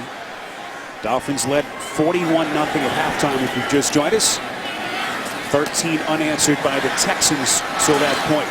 There's Jonas Gray on the catch, crosses the 25 and then is met by a number of defenders. Needed the 30. Well short as they pick up 9 through the air. And how about Ryan Tannehill remaining perfect? 16 for 16 in this game. Come out and played well, but you have to give the offense coordinator, Bill Lazor, head coach Dan Campbell, a lot of credit for what they're doing with Ryan Tannehill. 4 touchdown passes on the day. He couldn't play any better, but they're giving him a game plan that's allowed him, I think, to get into early rhythm, early throws, bubble screens, and still produce big plays in the offense. Tannehill stumbling through the first 4 weeks of the season. Well, you could say the same for this entire offense. But a breakout performance last week in the win in Nashville, and then more than carrying over here into week number 7. 50-yard punt, 14 on the return from Mumphrey on CBS. Happy to have you still with us. 41-13. Early stages, fourth quarter here in Miami. Rosario Foster crossing the end zone on a rushing and receiving touchdown. Tackled on the play by Bobby McCain, the rookie 5th-round pick, who hadn't played much before today. Told you about some of the injuries that they have had to contend with. Bryce McCain out with a knee injury, and so a chance for Bobby to get some run. Primarily a special teams player till this point for the 5th-round pick out of Memphis. Hoyer has some time. 2nd and 4. His pass is caught. That's Chris Polk. First down on the reception, just short of the 50. Spiro, you would think that with guys like Bobby McCain coming in, Jamar Taylor, that Hoyer in this offense with DeAndre Hopkins would have been able to take advantage of Bryce McCain being out today, but they have not been able to do that. Relentless pass rush from that front 4 for the Dolphins. Here's Hoyer on first down, slings over the middle. Inside Dolphins territory. Back to New York and an update with JB. Kansas City showing some moxie. Yes, Alex Smith's going to drop back and find Chris Conley for the 6-yard score. Yes, Chris Conley, a receiver. Kansas City up 23-13. Hopefully Spiro and Solomon won't get on me about the word moxie, Bart. Back to Spiro. Hey, JB, Spiro's got moxie every One week. of my favorite words. Every week. Chris Polk inside the 40, down to the 38-yard line. And that'll be another Houston Texan first down. See, I know what JB mean. The millennials, they don't use that word moxie. They call it swag, right? I've always liked that word. Is it swag or moxie? We had moxie before this game started. Yeah. Even during the game. If they only knew, right? 41-13. As even the fans have gotten tired of cheering as that pass from Hoyer is picked off. There is a penalty marker thrown. That's Michael Thomas, the safety. Thomas crosses into Houston territory. It appeared as though Derek Shelby may have come across early. Offsides, defense, number 79. 5-yard penalty, first down. That is, in fact, Shelby on the penalty. Look at him at the top of the screen. He jumps right there. So Hoyer knows he can take a shot down the field at DeAndre Hopkins, even though Thomas makes him pay for it. Shelby just took a play away from his defense.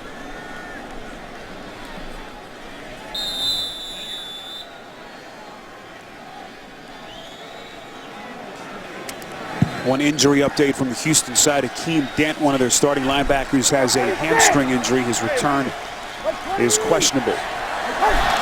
Chris Polk, lone setback on 1st and 5. That pass thrown behind Graham and falls incomplete. And Hoyer's difficulties with his tight ends continue. Yeah, that one was on Hoyer.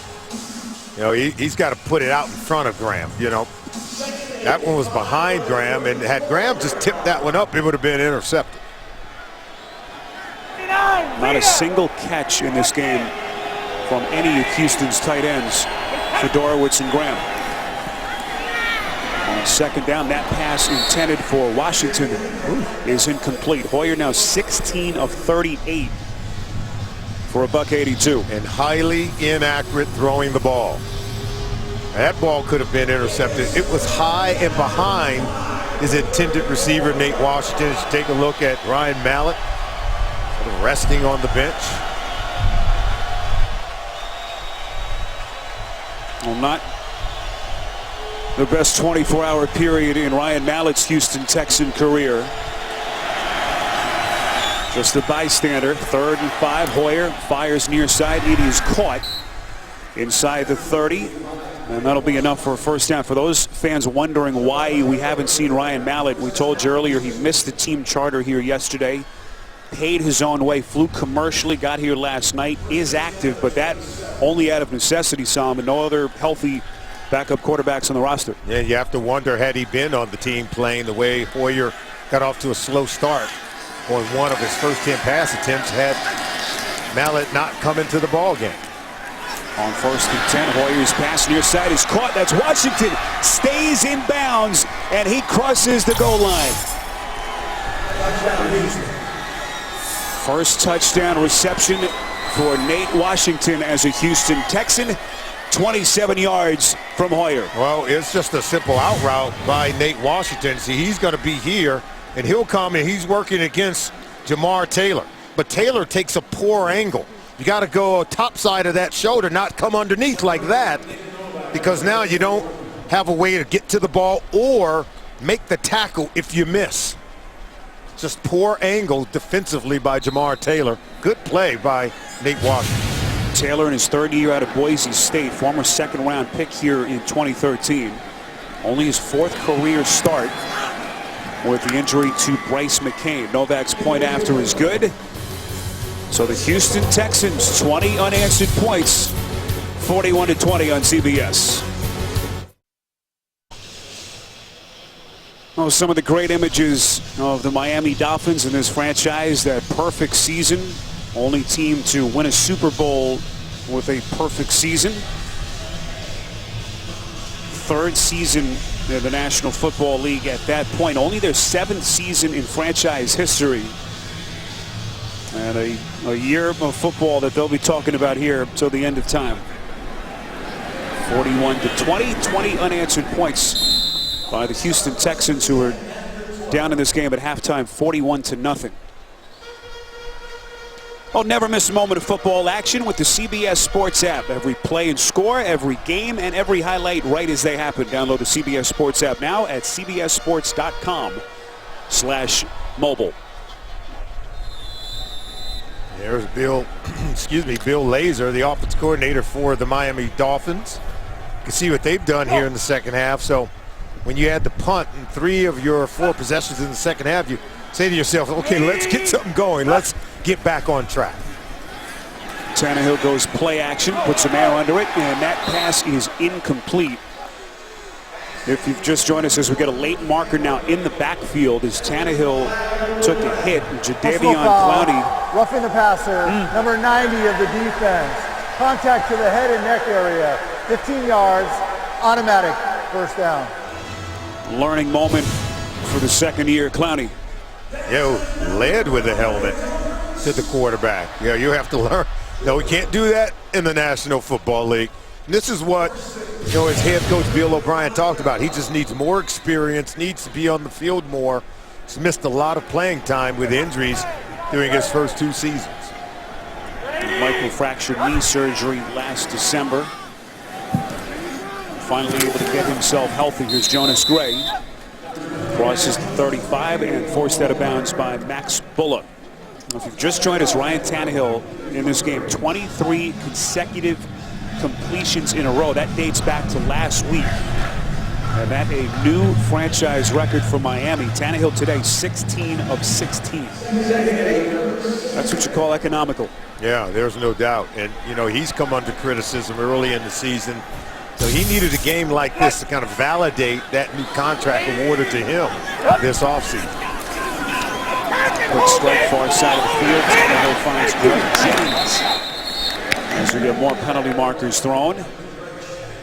Jennings coming over in the offseason, signed that free agent deal to reunite, at least initially, with Joe Philbin, his old offensive coordinator in Green Bay. Holding, offense number 80. 10-yard penalty, 2nd down. That's Deion Sims, their 3rd-year tight end out of Michigan State. But Bill Lazor, you saw on that pass there, Spiro, it's just a quick little bubble screen. Something quick, get the ball in the flat. These are easy completions. That's why Tannehill is going 16 for 16. The fact that he's executing them, he's not putting the ball in harm's way, but Bill Lazor's given his quarterback a game plan that he can execute and still allows the offense to be productive. It has to be bittersweet couple of weeks for Bill Lazor. We've seen this offense start to perform much better, but it's come at the expense of his now ex-boss, Joe Philbin, fired. And also his colleague Kevin Coyle, the defensive coordinator, who was also fired here a couple of weeks back. Greg Jennings with his first 2 catches of the year and make it 24 consecutive completions for Tannehill. That one for 23. And he's throwing it down the field. Great block by Deion Sims, the tight end, picking up Clowney coming in from the blind side. It buys time for his quarterback Tannehill to get that ball over to Greg Jennings. So the protection is held up and help him to complete those 24 straight passes. Phenomenal. Really good job. Ties Donovan McNabb for the all-time NFL record.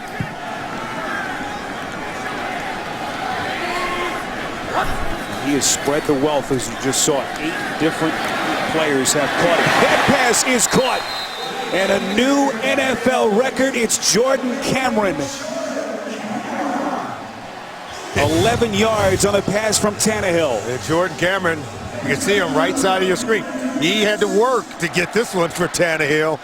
But give Tannehill credit, because he was out on the move, running from J.J. Watt, and still put that ball where Jordan Cameron could haul it in. Little piece of history for Ryan Tannehill. 25 straight completions as he bridges week 6 and 7, a new NFL record. Jonas Gray getting some run here with Lamar Miller's afternoon over. So Tannehill moves past this man, former Eagles quarterback Donovan McNabb, November of 2004. 24 straight completions to set the league record. He connected on his last 10 passes in that game against the Giants, and then a week later completed his first 14 in a game against the Packers. Ryan Tannehill, former 8th overall pick. Texas native, born in Lubbock, grew up in Big Spring. Taking on his hometown team and having his way with him in week number 7. This is not the first time this year, Solomon, that we've seen the Texans blown out. You go back to that Atlanta game. It's just been such a fluctuation with this team week to week. Last week they looked so good. Granted, it came at the expense of a Jacksonville team that struggled. Just hard to explain. Yeah, and I'm sure Bill O'Brien is searching for answers. Because you know Romeo Crennel is a really good defensive coordinator. You know Bill O'Brien's a good head coach. I think we got a good glimpse of that during the Hard Knocks episode this summer. But for some reason or another, this isn't clicking, not coming together. I think deficiencies at the quarterback position has really hurt him as well. First incompletion, you saw and heard the reaction from the fans as Deion Sims was the intended receiver. So Tannehill now 18 of 19. He put it right on him. I mean, go up with 2 hands and not one. Now Sims is a tight end. I think is better suited as an inline blocker at 6'4", 270. Not as nearly as nimble and athletic as Jordan Cameron. Only the second field goal attempt for Andrew Franks in the last 3+ games. This one has the distance from 53, and it is good from the rookie. Impressive looking boot from Andrew Franks after the Dolphins drive stalls. Vern and Gary and the rest of our CBS crew will have that call. 44-20. And this almost isn't fair at this point, the quarterback comparison, and just an incredible discrepancy, Solomon, right down the list. Yeah, it has. You can see widely productive offensive players for the Miami Dolphins and anemic numbers for the Houston Texans. Andrew Franks just booted a 53-yard field goal. And that one through the back of the end zone as Brian Hoyer and company come back onto the field. Again, if you're a Texans fan, as hard as this has been to watch, the fact that the Colts are about to lose to the Saints certainly lessens the sting of this defeat, at least on the standing sheet. But so much to talk about this week as they will slowly start to look ahead to Tennessee next week. Dan Campbell's got to get his team ready for a Thursday night game against the New England Patriots. That'll be a real test for him. Hoyer goes play action on 1st and 10. That pass is caught, so Nate Washington, who did not play in the last 2 games with a hamstring injury, now starting to pad his numbers in garbage time. 22 yards and a 1st down. And Jamar Taylor, the cornerback for the Miami Dolphins, got to figure it out. They're starting to come after him. Nate Washington has over 100 yards receiving in the game. Most have come here in the second half. Already for Washington, it's his second 100-yard receiving game as a Texan.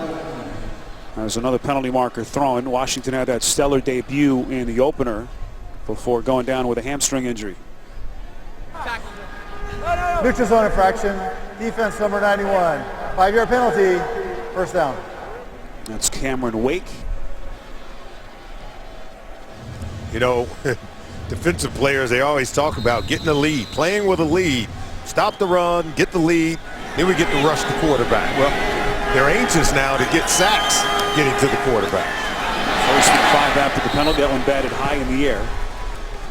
We had a chance to sit with Wake yesterday, Sam, and he has some of the biggest arms I think I've ever seen. He's like an Adonis chiseled out of rock. What a defensive player he's been. And finally looks like his old self after the hamstring had slowed him down the first 4 weeks. He is a hard worker. He puts the work in, and he expects to have high levels of production. That last pass was tipped by Ndamukong Suh, and here he comes away with the tackle. Alfred Blue on the carry. Suh has had himself a really good ball game today. You know, when we talked to Dan Campbell, he says, you know, I sat down and talked to Ndamukong Suh and said, hey, you just tell me what's been going on with you. He wanted to just hear him out. And Dan Campbell, as a former player, he can appreciate that. Sometimes players just want to be heard. They need someone to listen. And he was like, okay, we're going to allow you to do some things, but you know, we want you to work within our structure. And then Ndamukong Suh, you can tell he's bought in because the performance he put on here today, he's been able to hit her and harass the quarterback, digging out ball carriers in the midst of that line of scrimmage. Been able to come away with a couple of sacks today where he got them on consecutive plays. So he's been relentless. He's worked hard and been highly productive today. 5 hits on the quarterback, couple of sacks. Played really well. And Sam, when you think to how Jim Washburn was using him in Detroit, the Lions defensive coordinator, moving him around, giving him the freedom to kind of use his very high football IQ. So give Dan Campbell credit for sitting him down and getting input from one of his star defensive players. It certainly paid off for a 2nd straight week.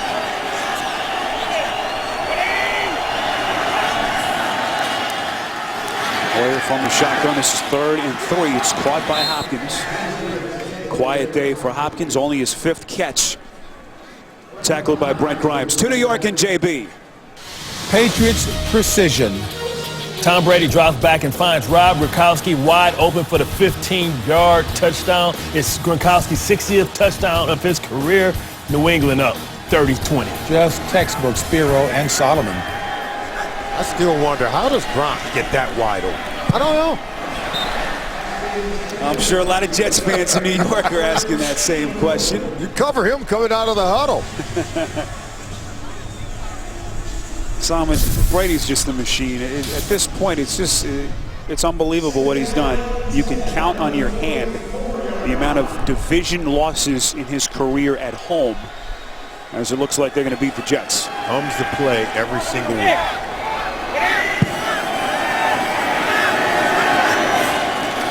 We hit the 6-minute mark, 2nd and 10. Here's Foster trying to get downhill inside the 35, close to the 33.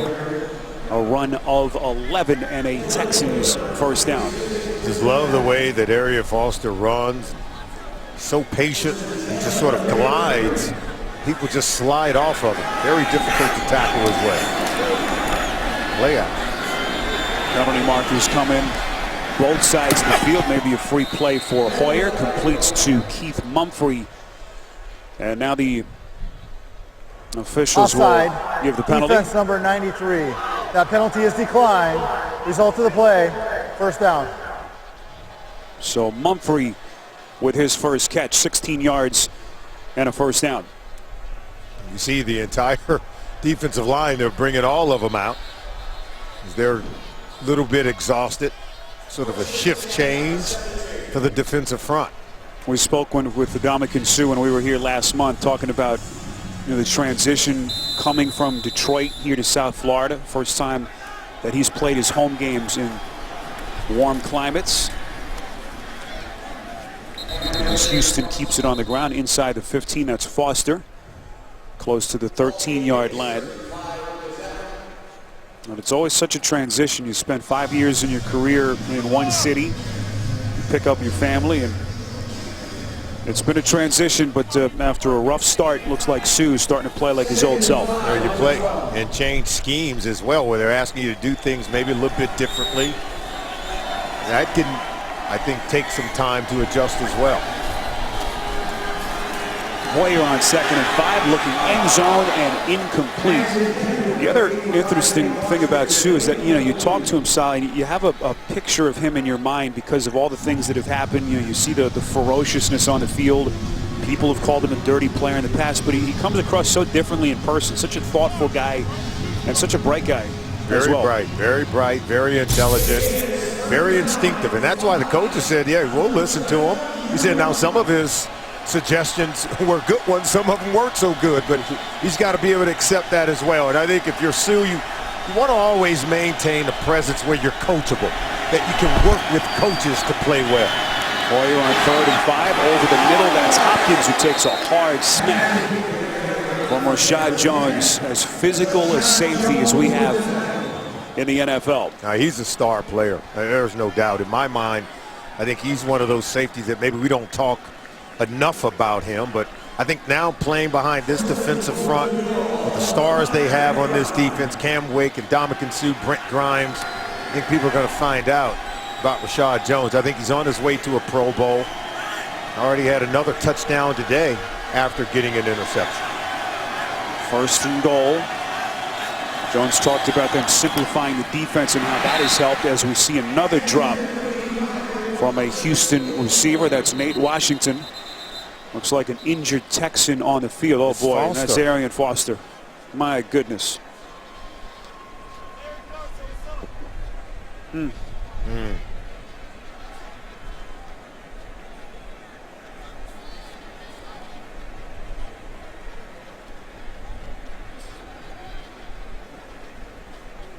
Well, he just takes a step, and it's as if his leg gives out. Watch him coming toward you in the screen as he takes off after the snap right there.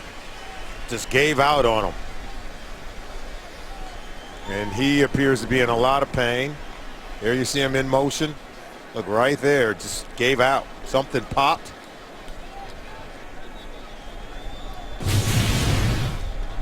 And it's,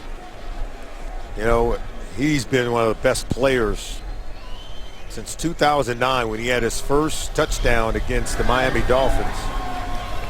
He scored more touchdowns than any other player in the league since then. Very simply, when he has been healthy, he's one of the best all-around running backs in the NFL, hands down. But just cannot seem to catch a break with these injuries. We hope that he's okay. 2nd and goal. Graham, the tight end, in motion.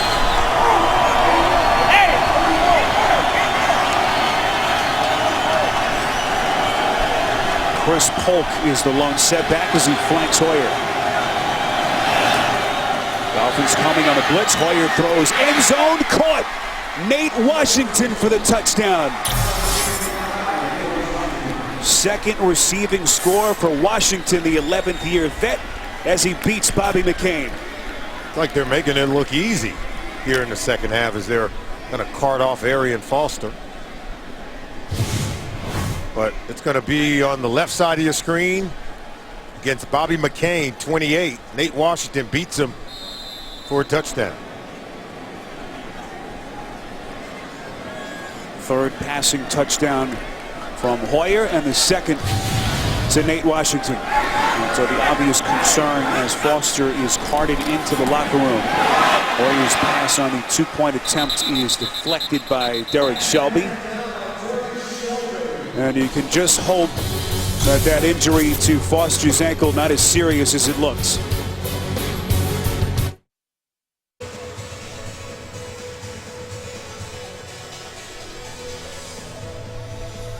(44-26) with 4 minutes to play in this fourth quarter. Reminder coming up on the Subway postgame show. We'll send you to New York. JB and the guys standing by. They'll get you the latest scores and highlights as Week 7 continues. All next on the Subway postgame show. You could expect an onside kick here, Spiro, from the Texans. They're still in it.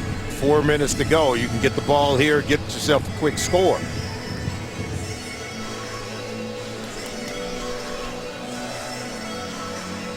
That's Nick Novak, who's bounced around the NFL, cut by the San Diego Chargers at the end of the preseason. Missed an extra point earlier, but he can atone for that here with a good-looking onside kick. Dan Campbell sends out his hands unit.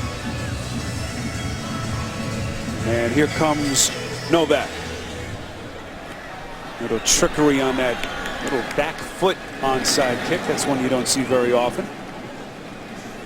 Well, it barely matriculated 10 yards down the field, which is required before the kicking team can recover it. Injured Miami Dolphin is Damian Williams. The man who recovered the football was Michael Thomas, who had that interception negated earlier due to a penalty. Now, one thing you don't want to see ever, especially in a game that has been long decided, is injuries. And we just saw Arian Foster carted off the field, an injury to his lower left leg. And now it's Damian Williams, who you saw take a shot unexpectedly on that play from Eddie Pleasant. And Simon, as you know, you just kind of get the wind knocked out of you, especially when it's coming from a direction that you didn't see. Yeah, he's going to be able to walk off, and that's a good thing. And we have just been told it is an Achilles injury for Arian Foster. And you know, if you're a Texans fan, immediately the worst thing comes into your mind. You hope that it's not as bad as we think it may be. Here comes Matt Moore. Ryan Tannehill's day is over. 18 of 19 was Tannehill, 282 and 4 touchdowns on a day that he sets a new NFL record, 24 consecutive completions going back to last week. Well, he should feel good about himself. He should feel good about this offense and this football team and the way that Bill Lazor is using some of the talent around him. Those talented wide receivers, Jarvis Landry, Kenny Stills, Rashad Matthews, Devontae Parker even got into the act today. He's got a couple of tight ends and Jordan Cameron and Deion Sims that if this offensive line can continue to block like they have in the run game over the last 2 weeks, this Dolphins offense can take off. There's Jonas Gray finding the seam on the outside, inside the 25, close to the 20.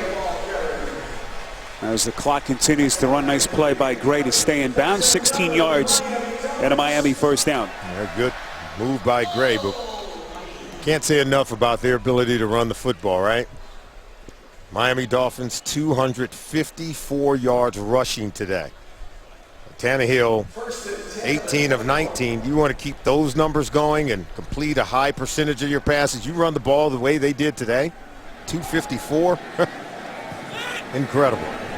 You saw the record, 25 consecutive completions as Gray is brought down right after the take. J.J. Watt, who has 2 sacks in this game. Houston will burn a timeout. One more reminder coming up, the Subway postgame show. JB, Bart, Boomer, Coach Cowher standing by in New York. Busy day around the NFL. We'll tell you about that finish in New England between the Jets and the Patriots. All coming up on the Subway postgame show. Salman, are you slowly starting to become a believer, or has this simply been a case of Miami getting themselves right against 2 teams that have really been struggling in Jacksonville and Houston? I'm a believer simply because this was a team coming into 2015 you felt had the talent to play well. You felt particularly on the defensive side of the ball, they could dominate at the line of scrimmage. They could make plays on the back end. All Dan Campbell did was tap into that and draw out of them the talent that's there, that for some reason or another was being held back during their first 4 or 5 games of the season. Here's Matt Moore on in relief of Tannehill, completes. This is Greg Jennings. Jennings close to the 10. Houston out of timeouts, unable to stop it. First down, and that should take us to the 2-minute warning. Second straight lopsided victory for Miami's interim head coach, Dan Campbell. And hard to believe that after all the hiccups early in the season, the Dolphins are 2 minutes away from getting themselves to 500. You're watching the NFL on CBS.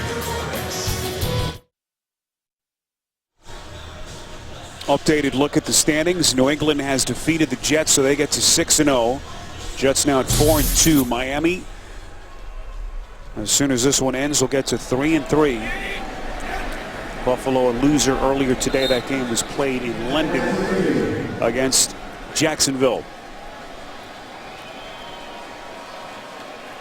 Special thanks to our entire crew here, our producer Ryan Galvin, Andy Goldberg, our director, and the rest of our fabulous crew, Alana Campbell, Ade Ellis, Stefan Florival, Adam Cohen, also Wayne Richardson in the truck, our statistician Russ DeLynn, and our spotter Rich Gaynor.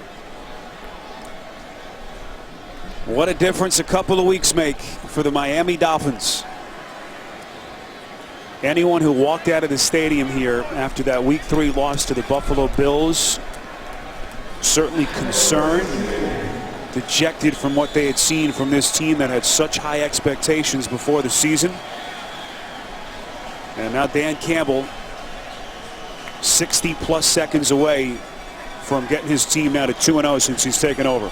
It's going to get real, though. You got teams like Patriots coming up, Cowboys, you've got Jets coming up.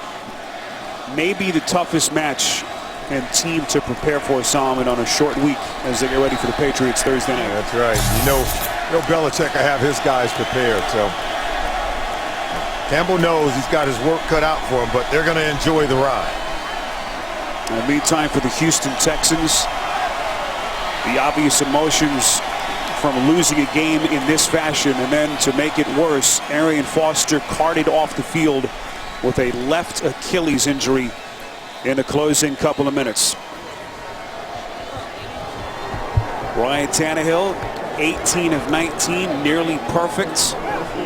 Didn't throw an incompletion till late in that fourth quarter, as the Miami Dolphins get to 3-3 with a second straight convincing win in as many weeks. The legend of Dan Campbell continues. 44-26, your final. Now for Solomon Wilcott's our entire crew, Spiro Ditas saying so long from Miami. You've been watching the NFL on CBS, home of Super Bowl 50. Coming up, the Subway postgame show will send you to JB and the crew in New York.